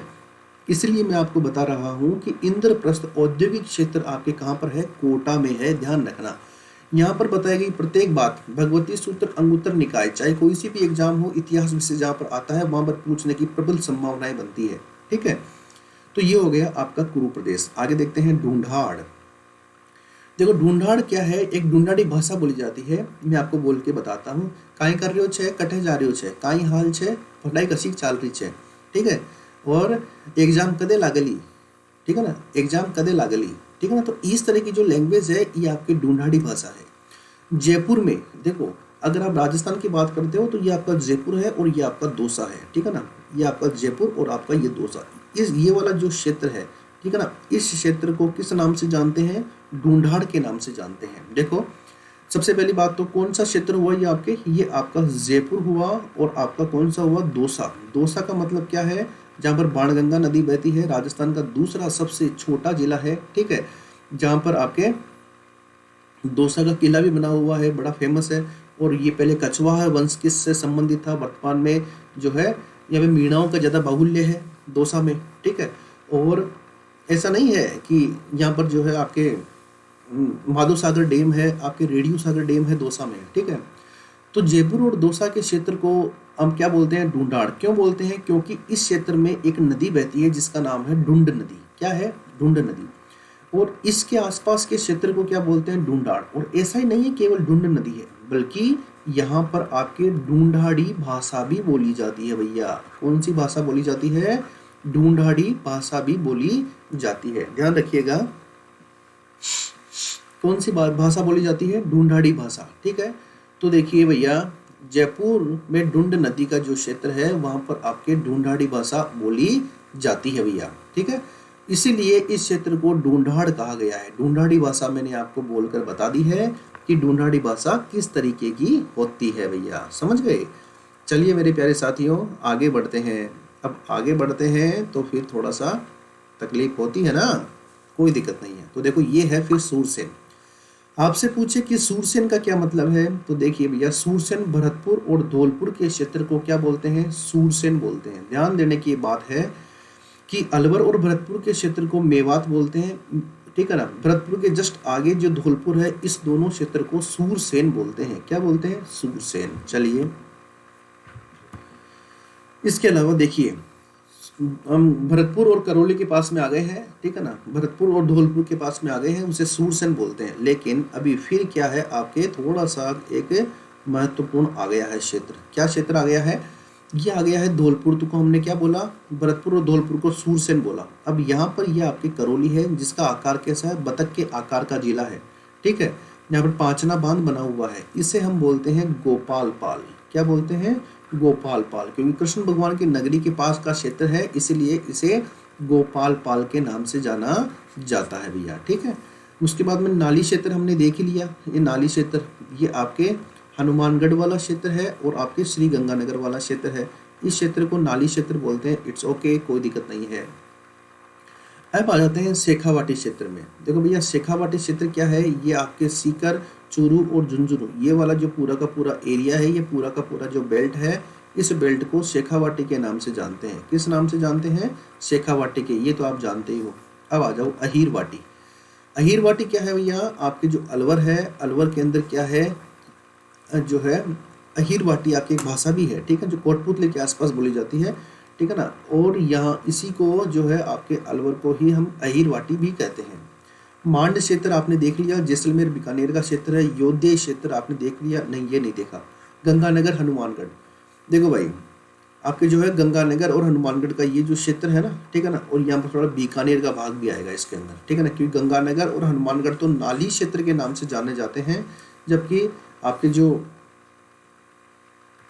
ये देखो, ये श्री गंगानगर, हनुमानगढ़ और ये बीकानेर वाला जो ये वाला एरिया है, इस एरिया को किस नाम से जानते हैं? इस एरिया को हम जानते हैं योधेय क्षेत्र के नाम से। किस नाम से भैया? योधेय क्षेत्र के नाम से जानते हैं। ध्यान देने की बात है कि इस क्षेत्र को क्या बोलते हैं? योधेय क्षेत्र बोलते हैं भैया। क्या बोलते हैं? योधेय क्षेत्र। ठीक है, तो ये इंपॉर्टेंट बात है, तो ध्यान देना इस बात का, इस बारे में। ये योधेय क्षेत्र कहलाता है। आगे देखते हैं जांगल प्रदेश। भैया जांगल प्रदेश क्या है? आपके जोधपुर और बीकानेर का क्षेत्र आपके जांगल प्रदेश कहलाता है। ठीक है, जांगलदर बादशाह की उपाधि देते हैं, अभी आपको बता दिया था। अब आ जाइए, इंपॉर्टेंट है आपके देश हरो। देश हरो, देश का मतलब क्या है? कोई जगह है। हरो का मतलब हरा भरा है, यानी ऐसी कोई जगह है जो हमेशा हरी भरी रहे। तो ऐसी जगह है कहाँ पर? आपके उदयपुर में है। कहाँ पर है भैया? उदयपुर में। देखो, आपके ये दो पहाड़ हैं, ये एक मान लिया ये पहाड़ है, और आगे चलते हैं एक ये पहाड़ है, ये दो पहाड़ हैं। ठीक है, और इन पहाड़ों के बीच में ही क्या है? इन पहाड़ों के बीच में ही आपके एक बहुत हरा भरा क्षेत्र है। क्या है? बहुत ही हरा भरा क्षेत्र है इन पहाड़ों के बीच में। ठीक है, और ये जो पहाड़ है, इन पहाड़ों में देखिए, ये जो पहाड़ है, इस पहाड़ का नाम क्या है? जरगा। क्या नाम है? जरगा। और ये जो पहाड़ है, इस पहाड़ का नाम क्या है? इस पहाड़ का नाम है रागा।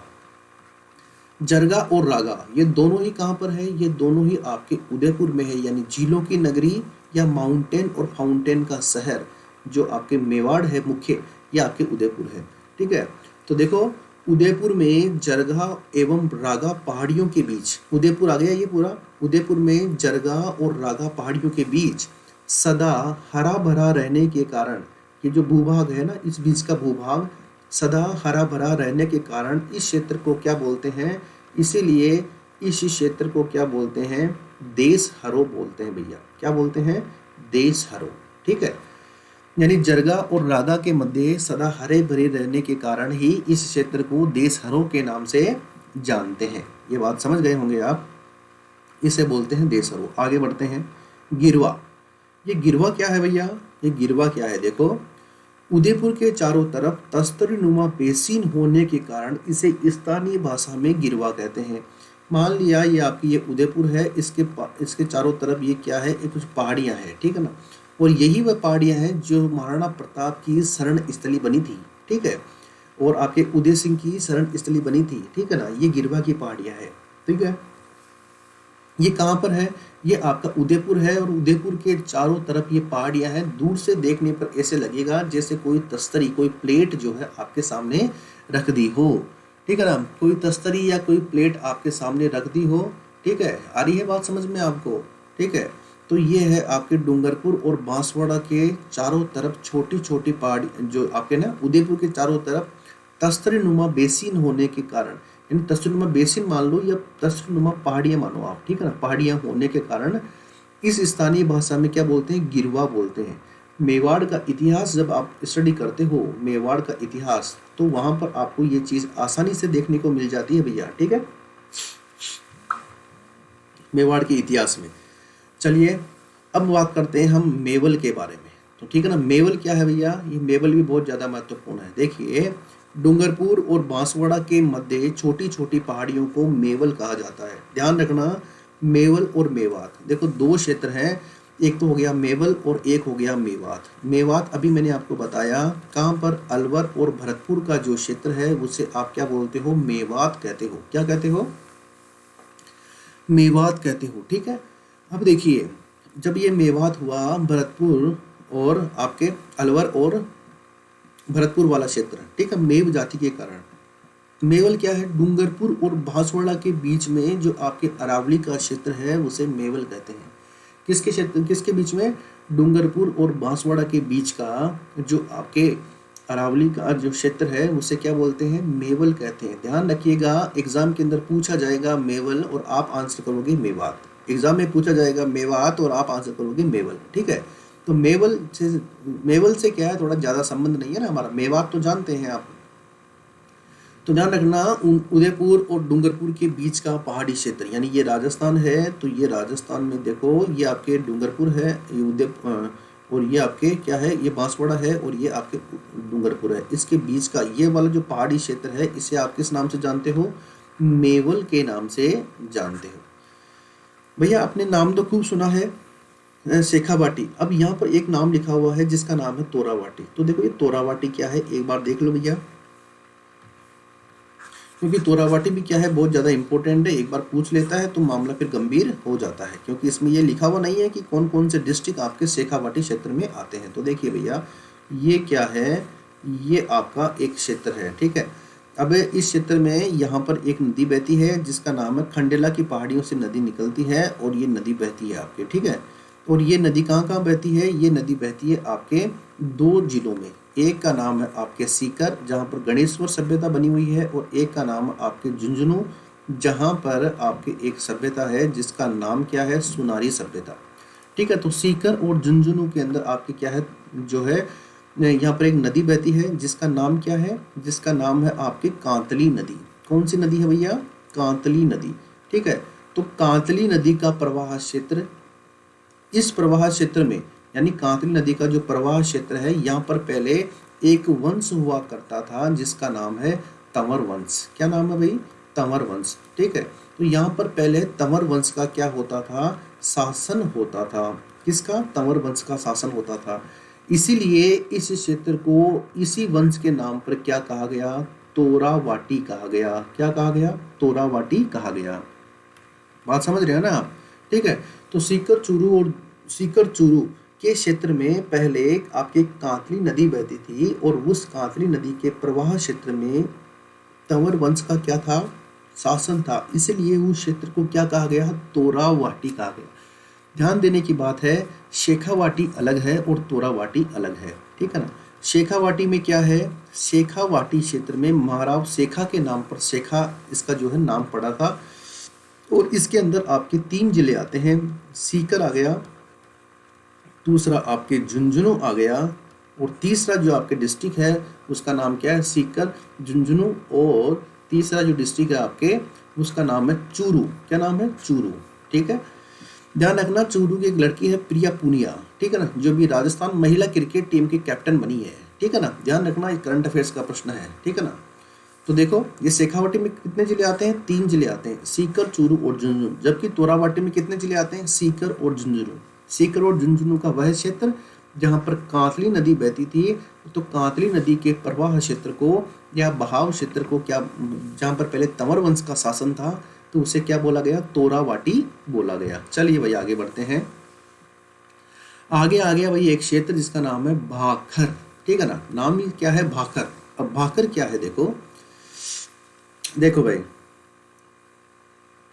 अगर किसी भी पहाड़ी के आगे, ठीक है ना, अगर किसी की पहाड़ी के आगे डूंगर या डूंगरी लिखा हो, ठीक है ना, डूंगर या डूंगरी लिखा हो, जैसे बीजक डूंगरी, जालना डूंगरी, तो ये कहाँ पर है? ये आपके जयपुर में होगी, ठीक है।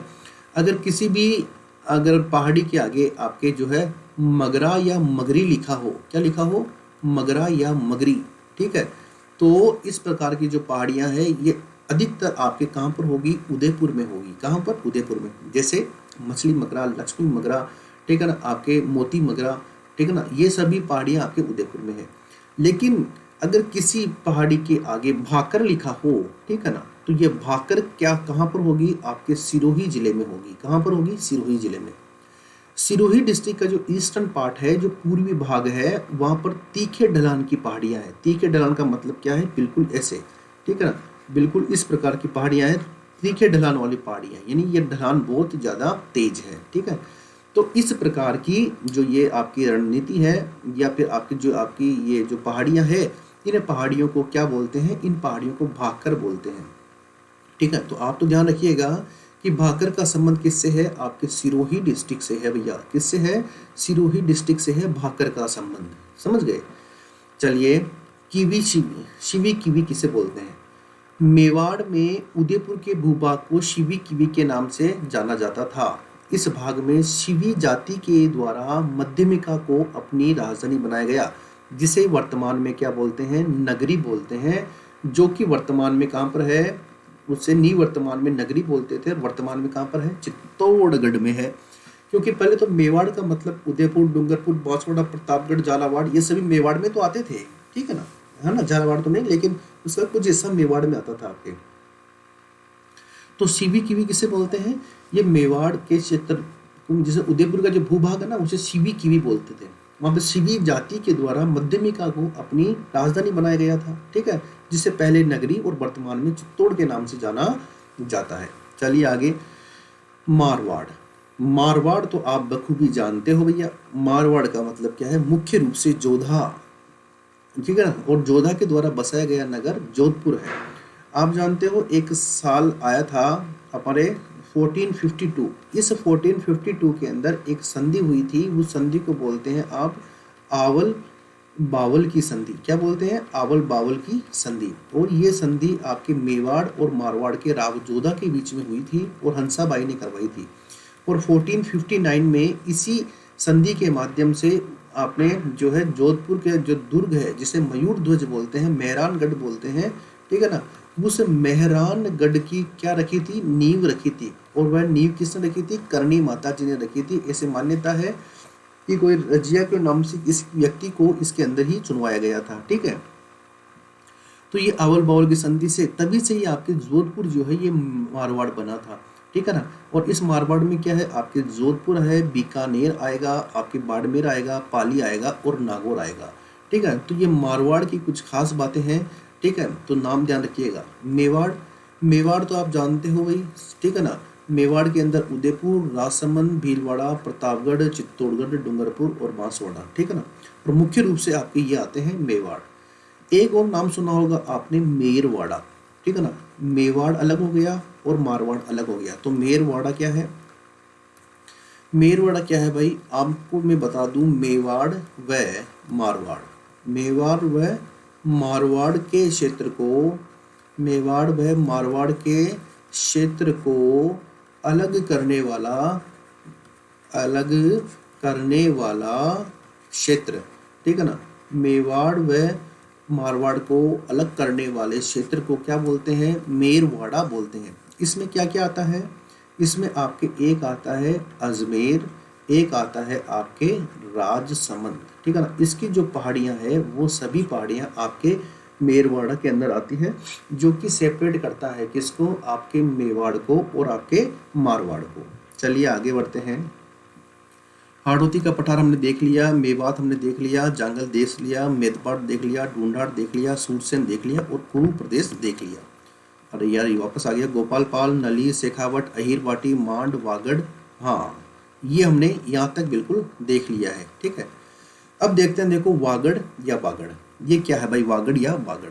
देखो भैया ये आपकी क्या है, राजस्थान है, ठीक है ना, राजस्थान है ये, ठीक है। अब इस राजस्थान की क्या कहानी है, इस राजस्थान की कहानी ये है कि यहाँ पर क्या है, एक आपके पहाड़ियाँ है और इन पहाड़ियों को किस नाम से जानते हैं, अरावली पहाड़ियों के नाम से जानते हैं। किस नाम से जानते हैं, अरावली पहाड़ियों के नाम से जानते हैं। देखो भाई इस अरावली पहाड़ियों के नाम से इस जो ये पश्चिमी पूरा भाग है, इस पूरे पश्चिमी भाग को हम जानते हैं मरुस्थल के नाम से। किस नाम से, मरुस्थल के नाम से जानते हैं। और ये मरुस्थल जो है ये पूरे राजस्थान का 61.11% है, ठीक है। अब जब ये 61.11% है तो कोई दिक्कत नहीं है, कोई इशू नहीं है। इस भाग को हम दो भागों में बांटते हैं। कितने भागों में, दो भागों में। एक तो हम बोलते हैं शुष्क मरुस्थल और एक हम बोलते हैं अर्ध शुष्क मरुस्थल। क्या बोलते हैं, शुष्क मरुस्थल और अर्ध शुष्क मरुस्थल। देखिए ये आपकी एक वर्षा रेखा है, ठीक है ना। कौन सी रेखा है, वर्षा रेखा। और इस वर्षा रेखा को किस नाम से जानते हैं, इस वर्षा रेखा को हम जानते हैं 25 सेंटीमीटर वर्षा रेखा, ठीक है ना। और ये जो अरावली का पश्चिमी भाग है, इस पूरी पश्चिमी भाग में यहाँ पर एक वर्षा रेखा है, इसे आप जानते हो 50 सेंटीमीटर वर्षा रेखा। किस नाम से, 50 सेंटीमीटर वर्षा रेखा के नाम से आप इसे जानते हो, ठीक है। और ये जो है ये वाला एरिया है, इसे आप जानते हो ये आपके रेड क्लिफ लाइन है, ठीक है ना। कौन सी लाइन है, रेड क्लिफ लाइन है। तो ये वाला जो एरिया है, इस एरिया को आप बोलते हो शुष्क क्षेत्र। क्या बोलते हो, शुष्क मरुस्थल। क्योंकि यहाँ पर जो वर्षा होती है वो 0 सेंटीमीटर से लेकर कितनी होती है, 25 सेंटीमीटर तक होती है, ठीक है।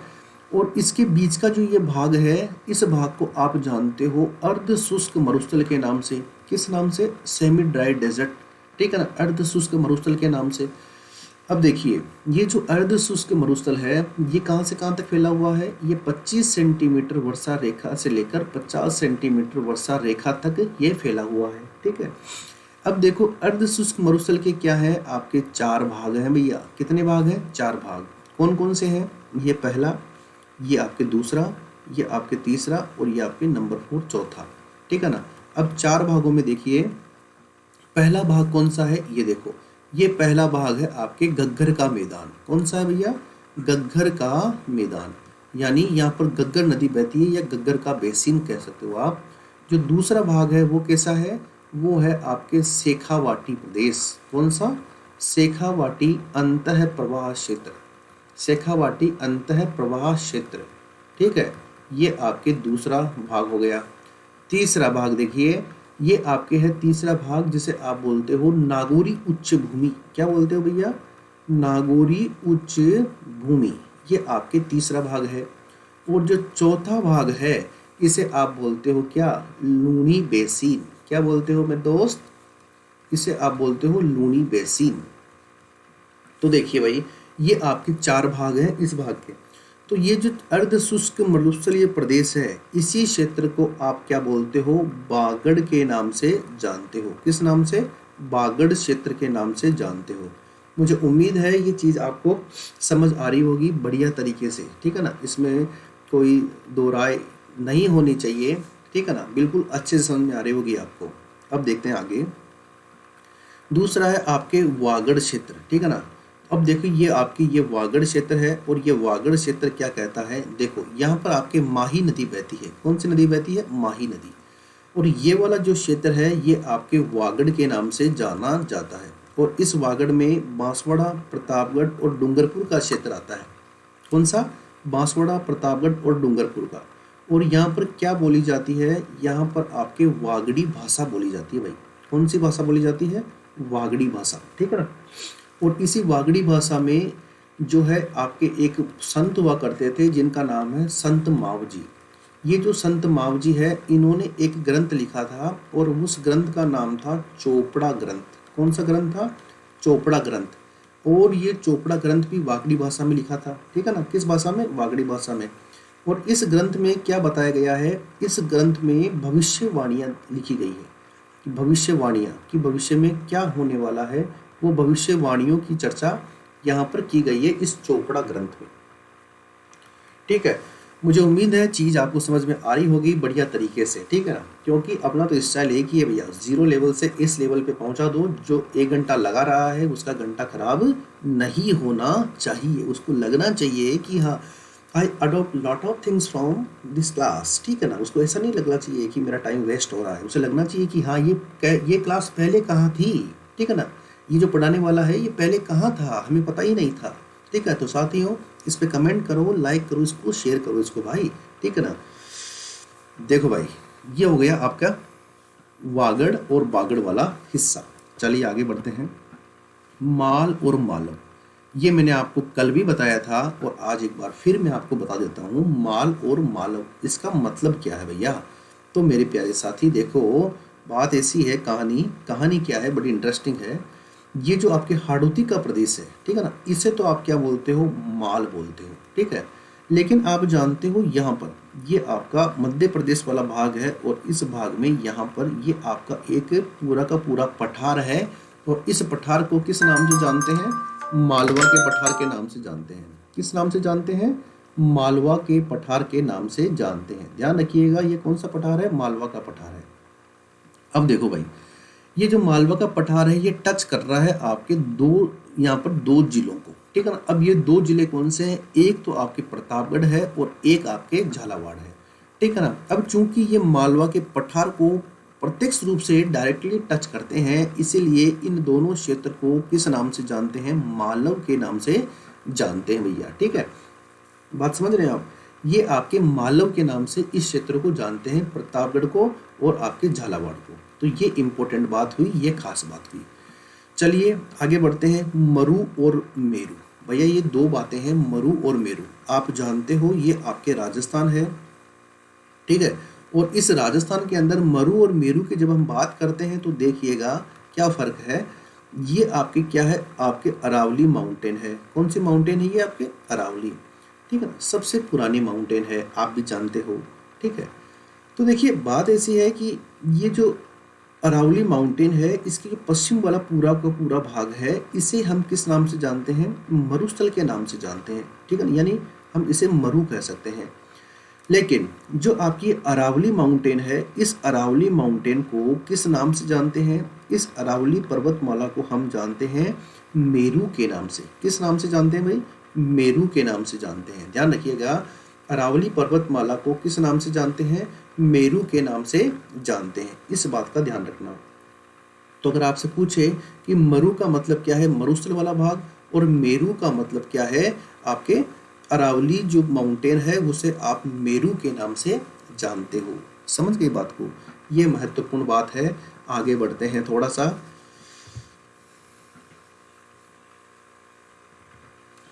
शेखावाटी और तोरावाटी हैज बीन डन, ठीक है। भोराट और भोमट बहुत महत्वपूर्ण है। भोराट और भोमट बहुत महत्वपूर्ण है। देखो ये आपका क्या है? रंगीला राजस्थान है, ठीक है। अब रंगीले राजस्थान की कहानी क्या है? कुछ अलग है, इसलिए तो रंगीला है। देखो भाई, यहाँ पर क्या है? आपके एक डिस्ट्रिक्ट है जिसका नाम है राजसमंद। उसके बाद यहाँ पे एक डिस्ट्रिक्ट है जिसका नाम है उदयपुर, ठीक है ना। उसके बाद में यहाँ पर एक डिस्ट्रिक्ट है जिसका नाम है आपके डूंगरपुर, ठीक है। उसके बाद में यहाँ पर एक डिस्ट्रिक्ट है आपके जिसका नाम क्या है? आपके बांसवाड़ा। यानी 4 जिले हो गए हैं। तो मान लिया ये आपके क्या है? राजसमंद है, ठीक है। उसके जस्ट नीचे क्या है? आपके उदयपुर है, ओके। उसके जस्ट नीचे क्या है? आपके डूंगरपुर है, ओके। उसके जस्ट नीचे क्या है? आपके बांसवाड़ा है। कुछ इसी प्रकार से है ना। चलो भाई, मान लिया ये चारों हैं, बिल्कुल है भाई। इन चारों के बीच में कुछ पहाड़ी और पठारी क्षेत्र है, ठीक है ना। यानी ये राजसमंद उदयपुर के बीच में, और ये उदयपुर और डूंगरपुर के बीच में, और ये डूंगरपुर और बांसवाड़ा के बीच में। तो देखो, जो राजसमंद और उदयपुर के बीच का पठारी क्षेत्र है या अरावली का क्षेत्र है, उसे भोराट के नाम से जानते हैं। किस नाम से? भोराट। जो उदयपुर और डूंगरपुर के बीच में जो पठारी क्षेत्र है या फिर आपके जो अरावली का क्षेत्र है उसे आप भोमट के नाम से जानते हैं। किस नाम से? भोमट के नाम से। डूंगरपुर और बांसवाड़ा के बीच का जो पठारी क्षेत्र है उसे आप जो है किस नाम से जानते हैं? मेवल के नाम से जानते हैं। अभी मैंने आपको पहले बताया था कि ये तो हुआ आपका क्या? मेवल। ठीक है, मेवल हुआ ना ये वाला, डूंगरपुर और बांसवाड़ा, और ये हुआ क्या? मेवात। क्या हुआ ये? मेवात। तो ये मेवल और मेवात दोनों अलग अलग है। तो अब समझ गए होंगे the area, the hilly region और plateau region between the Rajsamand and Udaipur that known as a Bhorat. ठीक है ना, Bhorat is a local name of this area. ठीक है, and the plateau and Aravalli region situated between the Udaipur and Dungarpur that known as a Bhaumat is a very important for the आपके pre और mains examination. ठीक है, तो उसके बाद देखिए डूंगरपुर और बांसवाड़ा के बीच का जो एरिया है उसको हम बोलते हैं मेवल। क्या बोलते हैं? मेवल। तो ध्यान रखना, आपके राजसमंद और उदयपुर के बीच में भोराट, और आपके उदयपुर और डूंगरपुर के बीच में भोमट, और डूंगरपुर और बांसवाड़ा के बीच में मेवल। ये तीनों बड़े महत्वपूर्ण हैं जो मैंने आपको बता दिए हैं। मेरवाड़ा, मेरवाड़ा क्या है आपको बता दिया, मारवाड़ और मेवाड़ को अलग करने वाला से, the area that separate over Marwar and Mewar. ठीक है, that known is a Merwara and the mainly districts comes in Merwara that number 1 is Ajmer and number 2 is Rajsamand. ठीक है, ये 2 जिले इसमें शामिल हैं। आगे बढ़ते हैं, बहुत ही इंपॉर्टेंट बात है भैया, मत्स्य और मत्स्य संघ। 2 बातें आपको मैंने बताई है यहाँ पे, मत्स्य और मत्स्य संघ। तो देखो ये 2 क्या कहानियां हैं मत्स्य और मत्स्य संघ की। मत्स्य क्या है? अलवर का प्राचीन जनपद। मैंने आपको बताया महाजनपद थे, उसके पहले जनपद बने थे। ठीक है ना, 16 महाजनपद। भगवती सूत्र और अंगुत्तर निकाय में इनकी चर्चा की गई है। तो अलवर का जो क्षेत्र है वो मत्स्य जनपद में आता था, और जिसकी राजधानी क्या है? बेराट। ठीक है ना, और बेराट जो है अलवर और जयपुर की सीमा में है, यानी जयपुर में है। ठीक है ना, बेराट। और वर्तमान में इस बेराट को किस नाम से जानते हैं? विराट नगर के नाम से जानते हैं। किस नाम से? विराट नगर के नाम से। महाभारत काल का ये प्रसिद्ध क्षेत्र है। कौन से काल का? महाभारत काल का ये प्रसिद्ध क्षेत्र रहा हुआ है। ठीक है ना, यहाँ पर अर्जुन और जो 5 पांडव थे उनका यहाँ पर ज्यादातर निवास स्थान रहा है बेराट के आसपास।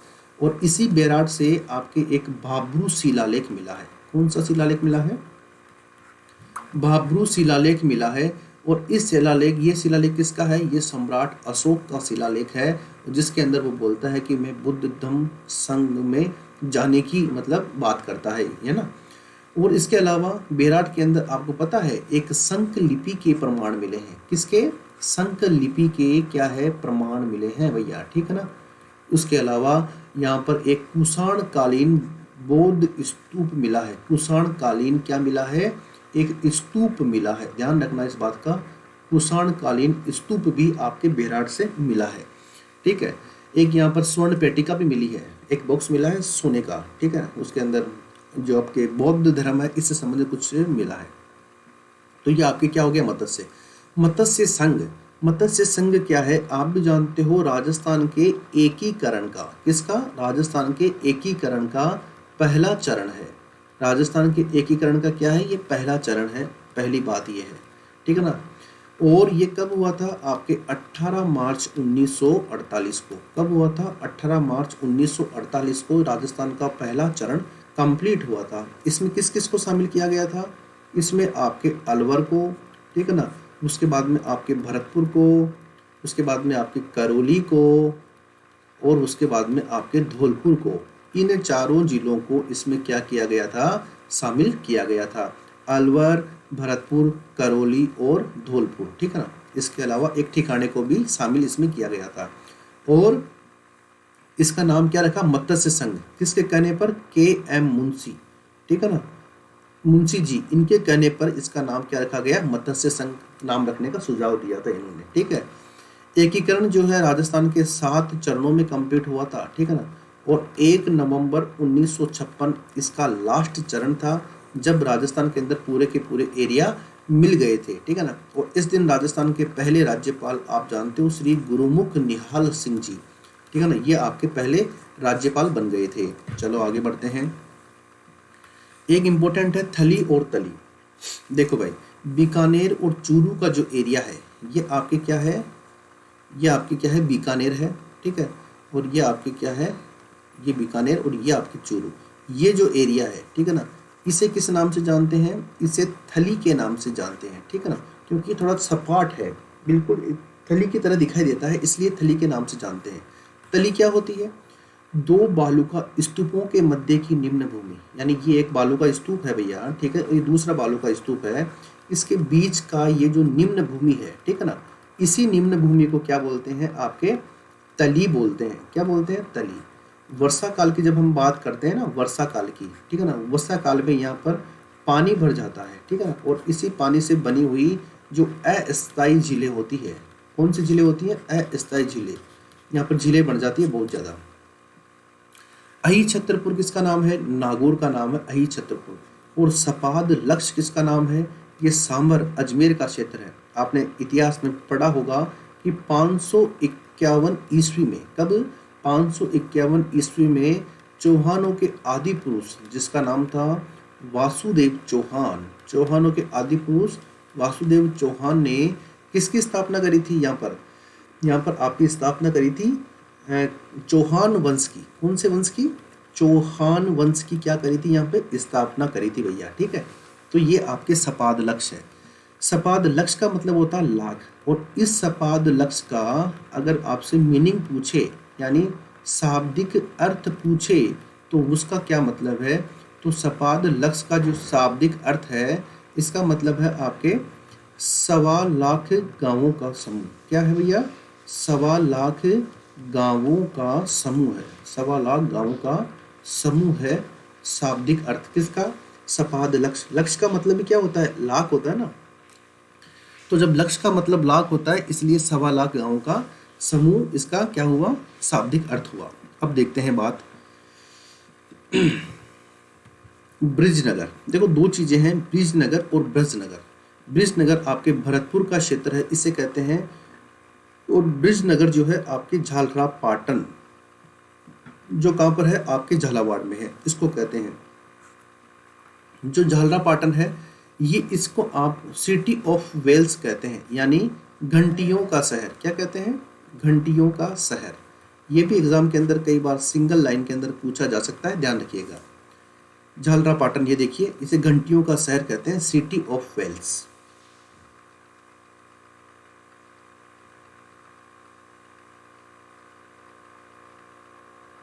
ठीक है, ये महत्वपूर्ण बात हुई। तो ये ब्रिजनगर, ब्रजनगर और झालरा पाटन हुआ। अब देखते हैं भैया चंद्रावती नगरी क्या बोलती है। ये जो चंद्रावती नगरी है, ये कहाँ पर है और क्यों महत्वपूर्ण है, इसके बारे में भी थोड़ी चर्चा कर लेते हैं, क्योंकि एग्जाम के पॉइंट ऑफ व्यू से जो है ये भी महत्वपूर्ण है। तो देखो चंद्रावती नगरी जो है आपके कहाँ पर है, ये आपके सिरोही जिले में है भैया। कहाँ पर है, सिरोही डिस्ट्रिक्ट में है आपके चंद्रावती नगरी। अब ये क्यों फेमस है कि चंद्रावती नगरी जो है सिरोही का ही पुराना नाम है, और यहाँ पर क्या है, आपके भूकंप के अवशेष मिले हैं, यानी यहाँ पर ऐसा लगा हुआ है कि यहाँ पर क्या है, भूकंप आया था कभी, ठीक है ना। हालांकि अभी जो है खुदाई के अंदर पता लगा है इस बात को, अभी वहाँ पर है नहीं ये नगरी। भूकंप के अवशेष मिले हैं, और साथ ही कुछ ऐसी इमारतें भी मिली है जो भूकंप रोधी है। कैसी है, भूकंप रोधी इमारतें भी मिली है भैया, इस बात का भी ध्यान रखना। भूकंप रोधी इमारतें भी मिली है यहाँ पे, ठीक है ना। तो यहाँ पर ये चंद्रावती नगरी फेमस है आपके सिरोही में, और भूकंप के अवशेष मिले हैं और आपके भूकंप रोधी इमारतें मिली है। तो ये चंद्रावती नगरी के बारे में बात हुई। दूसरा बात देखिए यहाँ पर, दूसरा है आपके देवलिया, ठीक है। अगर आपसे पूछे कि देवलिया किसका नाम है, ठीक है ना, देवलिया, तो ध्यान रखना देवलिया आपके प्रतापगढ़ का नाम है। किसका नाम है भैया, प्रतापगढ़ का। देवलिया किसका नाम है, प्रतापगढ़ का नाम है, ध्यान रखना इस बात का। अगले पॉइंट पे चलते हैं। अगर आपसे कोई पूछे कि राजस्थान में मालखेराड़ की स्थिति कहाँ पर है, यानी मालखेराड़ जो जगह है ना, ये कहाँ पर है, तो राजस्थान में मालखेराड़ जो है आपके भीलवाड़ा वाला क्षेत्र। कौन सा क्षेत्र, भीलवाड़ा। और इसके साथ में जो आपका टोंक का क्षेत्र है, ठीक है ना, इस क्षेत्र को आप किस नाम से जानते हैं, मालखेराड़ के नाम से जानते हैं। तो ध्यान रखिएगा, ठीक है। तो ये हो गया आपके मालखेराड़। अगर आपसे पूछे कि राजस्थान में रत्न नगरी कहाँ पर है, कौन सी? रत्न नगरी। ठीक है। अगर आपसे पूछे कि राजस्थान में हेरिटेज सिटी कहाँ पर है, कौन सी? Heritage city. अगर इसके अलावा अगर आपसे पूछे कि राजस्थान में मेट्रो सिटी कहाँ पर है, ठीक है।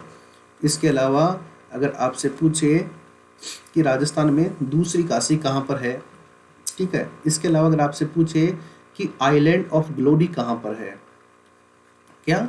आइलैंड ऑफ ग्लोरी कहाँ पर है, ठीक है। तो ये सभी कहाँ पर है? अगर आपसे पूछे कि गुलाबी नगरी कहाँ पर है, कौन सी? गुलाबी नगरी, ठीक है ना।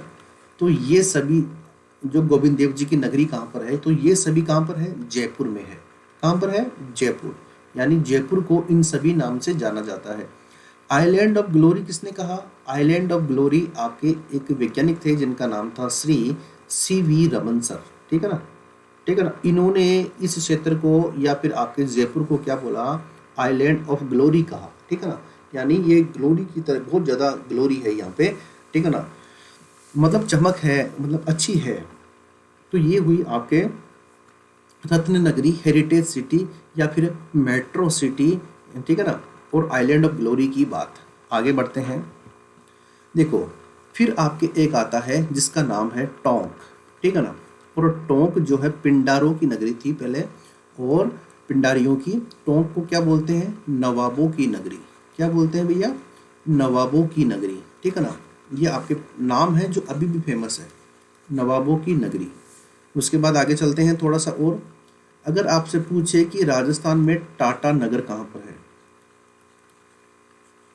ठीक है, तो ध्यान रखना राजस्थान का एक जगह है जिसका नाम है रेड। और रेड कहाँ पर है? ये आपके टोंक में है। और इस क्षेत्र को क्या बोलते हैं आप? टाटा नगर के नाम से जानते हैं। अगर आपसे पूछे कि राजस्थान में अणु नगरी कहाँ पर है, कौन सी नगरी? अणु नगरी। तो आप जानते हैं आपके जो रावत भाटा है, कौन सा भाटा?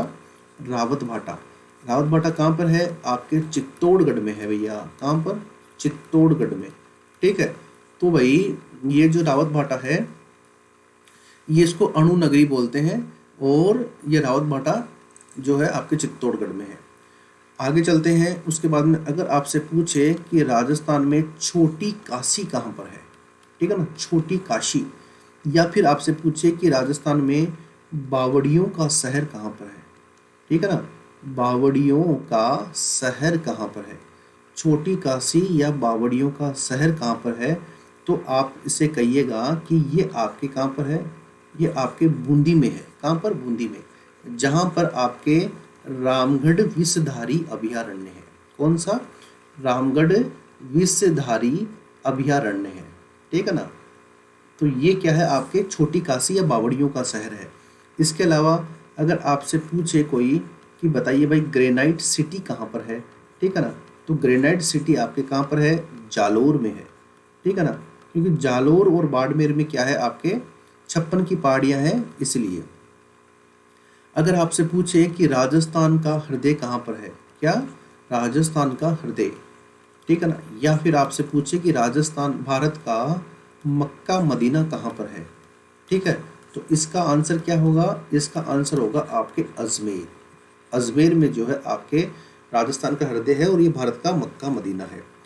इसके अलावा देखिए अगर आपसे पूछे कि राजस्थान में जो है शैक्षणिक नगरी कहाँ पर है, ठीक है ना, एजुकेशनल सिटी यानी शैक्षणिक नगरी। अगर आपसे पूछे कि आपके राजस्थान में इंडस्ट्रियल सिटी यानी औद्योगिक नगरी कहाँ पर है, ठीक है ना, तो इसका आंसर क्या होगा? इसका आंसर होगा आपके कोटा। क्या आंसर होगा भाई? कोटा। क्योंकि शैक्षणिक नगरी और औद्योगिक नगरी आप कोटा को ही कहते हैं। इसके अलावा देखिए अगर आपसे पूछे कि 100 द्वीपों का शहर यानी आइलैंड ऑफ 100 आइलैंड्स, ठीक है ना, सिटी ऑफ 100 आइलैंड्स, 100 द्वीपों का शहर कहाँ पर है, तो इसका आंसर होगा आपके राजस्थान का सबसे दक्षिण वाला जिला जिसका नाम है बांसवाड़ा, ठीक है ना। इसको आप क्या बोलते हैं? 100 द्वीपों का शहर बोलते हैं। इसके अलावा अगर आपसे पूछे कि पहाड़ों की रानी कौन सी है, पहाड़ों की रानी, तो भैया पहाड़ों की रानी आपके क्या है? बांसवाड़ा के पास में ही थोड़ा ऊपर चलिए आप, डूंगरपुर। क्या? डूंगरपुर। ठीक है ना। ये जो डूंगरपुर है ये आपके पहाड़ों की रानी कहलाता है। ठीक है, देखो 3 बातें हैं। अगर आपसे पूछे कि राजस्थान का सिंह द्वार कौन सा है, ठीक है ना।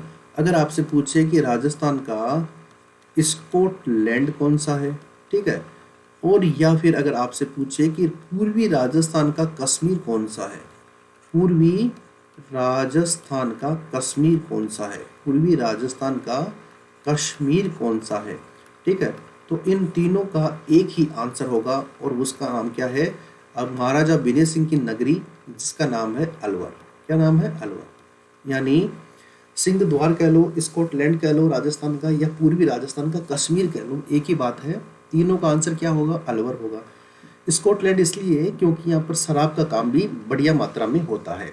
इसके अलावा देखिए, अगर आपसे पूछे कि राजस्थान का प्रवेश द्वार कौन सा है, ठीक है ना। क्या प्रश्न पूछे कि आपसे पूछे कि राजस्थान का प्रवेश द्वार कौन सा है भैया, ठीक है ना। तो ये राजस्थान का क्या है, प्रवेश द्वार है। ठीक है, तो राजस्थान का जो प्रवेश द्वार है इसका आंसर क्या होगा, ठीक है।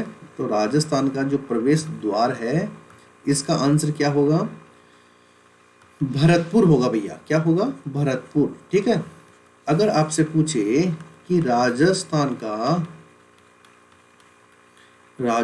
का पूर्वी द्वार कौन सा है, तो राजस्थान का पूर्वी द्वार भी कौन सा होगा, भरतपुर होगा। कौन सा, भरतपुर।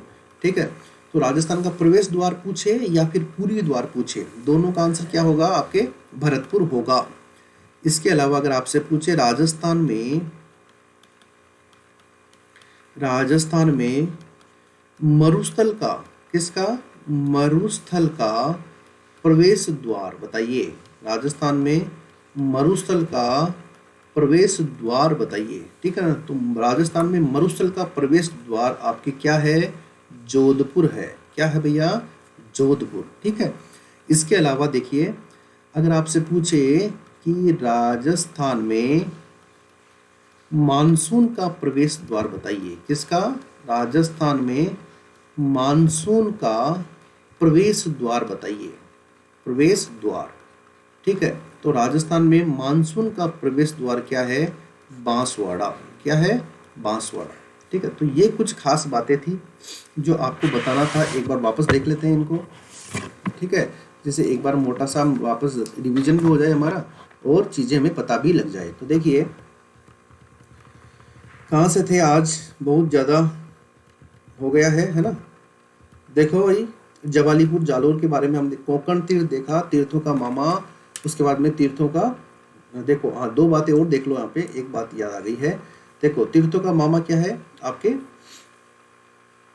पुष्कर। अब देखो अगर आपसे पूछे कि भैया ये बताओ तीर्थों की नानी क्या है, ठीक है, क्या है तीर्थों की नानी, तो ये है आपके देवयानी। ठीक है ना, और देवयानी कहाँ पर है, आपके सांभर में है। कहाँ पर, सांभर में। अगर आपसे पूछे कि तीर्थों का भांजा क्या है, तीर्थों का भांजा, ठीक है, तो ध्यान रखना आपके मचकुंड है। कौन सा कुंड है, मचकुंड। और मचकुंड कहाँ पर है, आपके धौलपुर में है। कहाँ पर है, धौलपुर में। तो मचकुंड जो है आपके धौलपुर में है। और इसे क्या बोलते हैं आप, इसे आप बोलते हैं तीर्थों का भांजा। तो ये हुई कुछ खास बातें। अब देखो एक बार, श्रीपंत बयाना में है, सत्यपुर सांचौर में है, उपकेश पट्टनम जो आपके जोधपुर ओसिया में है, रामनगर श्री गंगानगर, धौलपुर आपके कोठी और भटनेर हनुमानगढ़, मांड जैसलमेर, नाली क्षेत्र गंगानगर हनुमानगढ़, गोडवाड़ा पाली जालौर सिरोही, मालानी क्षेत्र आपके बालोतरा। ठीक है, ताम्रजन्नी आपके सीकर में, ताम्र नगरी आपके उदयपुर में, हाड़ौती का पठार जानते हैं, मेवात का मतलब अलवर भरतपुर है, जांगल प्रदेश का मतलब बीकानेर जोधपुर है, मेदपाट का मतलब उदयपुर है, कुरुक्षेत्र का मतलब अलवर है, डुंडाड़ का मतलब जयपुर दौसा है, सूरसेन का मतलब भरतपुर और धौलपुर है। ठीक है, गोपाल पाल का मतलब करौली है, शेखावाटी का मतलब सीकर चूरू झुंझुनू है, अहिरवाटी अलवर है, मांड योधी क्षेत्र गंगानगर बीकानेर और आपके हनुमानगढ़ है, जांगल प्रदेश जोधपुर बीकानेर है। देशहरो जरगा और रागा के बीच की पहाड़ियों में हरा भूभाग है, उसे देशहरो कहते हैं। गिरवा आपकी क्या है, उदयपुर के चारों तरफ जो पहाड़ियां हैं उसे गिरवा बोलते हैं, जिसका आकार तस्तरी के समान है। मेवल डूंगरपुर बांसवाड़ा के बीच की पहाड़ियां मेवल कहलाती है। तोरावाटी, सीकर और झुंझुनू का क्षेत्र तोरावाटी कहलाता है। शेखावाटी, सीकर, चूरू और झुंझुनू का क्षेत्र क्या कहलाता है? शेखावाटी। भाकर, सिरोही के पूर्वी क्षेत्र में जो तीखी पहाड़ियां हैं उसे भाकर बोलते हैं। सिवी कीवी मेवाड़ उदयपुर में है। मारवाड़ जानते हैं, मेवाड़ जानते हैं, ठीक है। कुरु प्रदेश अलवर में है। ढूंढाड़ जानते हैं, सूरसेन जानते हैं, ठीक है। वागड़ क्या है? दक्षिण राजस्थान में बांसवाड़ा, प्रतापगढ़, डूंगरपुर का क्षेत्र जहाँ पर वागड़ी भाषा बोली जाती है, वागड़ कहलाता है। इसके अलावा वागड़ क्या है? जो आपका अर्ध शुष्क सेमी ड्राई डेजर्ट है। The area between the 25 centimetre to 50 centimetre rainfall line that known as a Vagad, ठीक है ना, या सेमी ड्राई डेजर्ट, जिसके 4 भाग हैं: गग्गर का मैदान, शेखावाटी अंत्य प्रवाह क्षेत्र, नागौरी भूमि और लूनी बेसिन। माल का मतलब होता है हाड़ौती का पठार, मालव का मतलब होता है प्रतापगढ़ और झालावाड़, मरु का मतलब होता है राजस्थान जो आपका मरुस्थलीय क्षेत्र है वो, और मेरू का मतलब होता है अरावली के नाम। शेखावाटी, सीकर, चूरू, झुंझुनू, तोरावाटी कांतली नदी का प्रवाह क्षेत्र। बोराट का मतलब है राजसमंद और उदयपुर के बीच का पठारी भाग बोराट कहलाता है। डूंगरपुर और बांसवाड़ा के बीच का पठारी भाग मेवल कहलाता है। उदयपुर और डूंगरपुर के बीच का पठारी भाग भोमट कहलाता है। मत्स्य, अलवर की प्राचीनतम जनपद है और राजधानी बेराट थी, जो विराटनगर जयपुर में है। मत्स्य संघ पहला एकीकरण का चरण है, ठीक है ना। थली बीकानेर और चूरू में है। तली 2 बालू का स्तूपों के बीच में जो लो लैंड होती है, ठीक है ना, जो अपने रेनी सीजन में टेम्परेरी क्या बन जाती है, आपके लेक्स बन जाती है, ठीक है। अही, छतरपुर, नागौर, सफाद लक्ष आपके अजमेर का क्षेत्र है। ब्रिजनगर आपके भरतपुर में है। ब्रजनगर झालावाड़ में है, कंटियों का शहर। चंद्रावती नगरी सिरोही को बोलते हैं। भूकंप के अवशेष, भूकंप रोधी इमारतें मिली हैं यहाँ पे। प्रतापगढ़ को क्या बोलते हैं? देवलिया, ध्यान रखना, देवलिया। मालखेराड़ कहाँ पर है? बीकानेर, मालखेराड़ कहाँ पर है? भीलवाड़ा और टोंक का क्षेत्र है। रत्न नगरी कह लो, हेरिटेज सिटी कह लो, मेट्रो सिटी कह लो, आइलैंड ऑफ ग्लोरी कह लो, गुलाबी नगरी कह लो, ठीक है ना, ये सभी आपके जयपुर है। टोंक क्या है? नवाबों की नगरी। टाटा नगर क्या है? रेड टोंक में है। अणु नगरी कहाँ पर है? रावत भाटा चित्तौड़ में है। छोटी काशी या बावड़ियों का शहर बूंदी में है। ग्रेनाइट सिटी जालोर में है। राजस्थान का हृदय मक्का मदीना अजमेर में है। शैक्षणिक नगरी या औद्योगिक नगरी कोटा में है। 100 द्वीपों का शहर आपके बांसवाड़ा में है। पहाड़ों की रानी डूंगरपुर है। सिंह द्वार राजस्थान का स्कॉटलैंड, पूर्वी राजस्थान का कश्मीर अलवर में है। राजस्थान का एंट्री गेट आपके भरतपुर में है। ईस्टर्न एंट्री गेट भरतपुर में है। और मानसून का एंट्री गेट जोधपुर में है। और मानसून का एंट्री गेट आपके बांसवाड़ा में है। और मरुस्थल का एंट्री गेट आपके जोधपुर में है। बात समझ आ रही है? इसके अलावा देखो उदयपुर के बारे में 2 बात कर लेते हैं। उदयपुर, ठीक है ना, उदयपुर को क्या बोलते हैं? उदयपुर को बोलते हैं आप झीलों की नगरी। क्या बोलते हैं भैया? झीलों की नगरी। ये किसको बोलते हैं? उदयपुर को बोलते हैं, ठीक है ना। इसके अलावा क्या बोलते हैं? माउंटेन और फाउंटेन का शहर। माउंटेन का मतलब होता है पर्वत और फाउंटेन का मतलब होता है फव्वारे, ठीक है ना। माउंटेन और फाउंटेन का शहर, बात समझ रहे हो? ये आपका उदयपुर है, यानी झीलों की नगरी कह लो या माउंटेन या फाउंटेन का शहर कह लो, ये आपका उदयपुर है। यहाँ से एग्जाम में प्रश्न आते हैं, कई बार एग्जाम में प्रश्न आते हैं, तो इस बात का विशेष रूप से ख्याल रखिएगा। तो मेरे प्यारे साथियों, अब देखो काम की बात है। काम की बात क्या है? अभी क्या है, हमारे लगभग बिल्कुल कंप्लीट हो गया है पहला टॉपिक, ठीक है ना। पहला टॉपिक का मतलब आप समझ रहे हैं, जिसका नाम क्या था? राजस्थान का सामान्य परिचय, यानी बेसिक इंट्रोडक्शन ऑफ राजस्थान, यानी राजस्थान का सामान्य परिचय। राजस्थान का सामान्य परिचय, ये जो टॉपिक है ये बिल्कुल क्या हो गया है भैया? ये बिल्कुल कंप्लीट हो गया है, ठीक है। तो इस बात का आप विशेष ख्याल करिएगा। राजस्थान का सामान्य परिचय बिल्कुल कंप्लीट है। कल जो टॉपिक हम स्टार्ट करेंगे उसका नाम है राजस्थान का भौतिक प्रदेश, यानी फिजिकल डिविजन्स ऑफ राजस्थान, भौतिक प्रदेश, इसके बारे में चर्चा करेंगे। मेरी क्लास की खास बात यह है, लंबी हो सकती है लेकिन मज़ेदार होगी, ठीक है ना।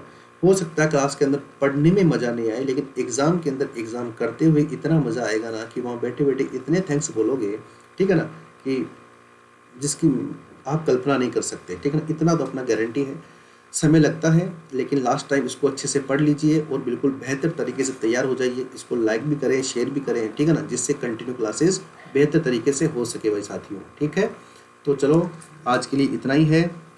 इसके बाद का जो आगे का टॉपिक है उसको कल देखेंगे। तब तक के लिए नमस्कार, अपना ध्यान रखिएगा, टेक केयर, जय हिंद, जय जय हिंद, जय जय जय हिंद।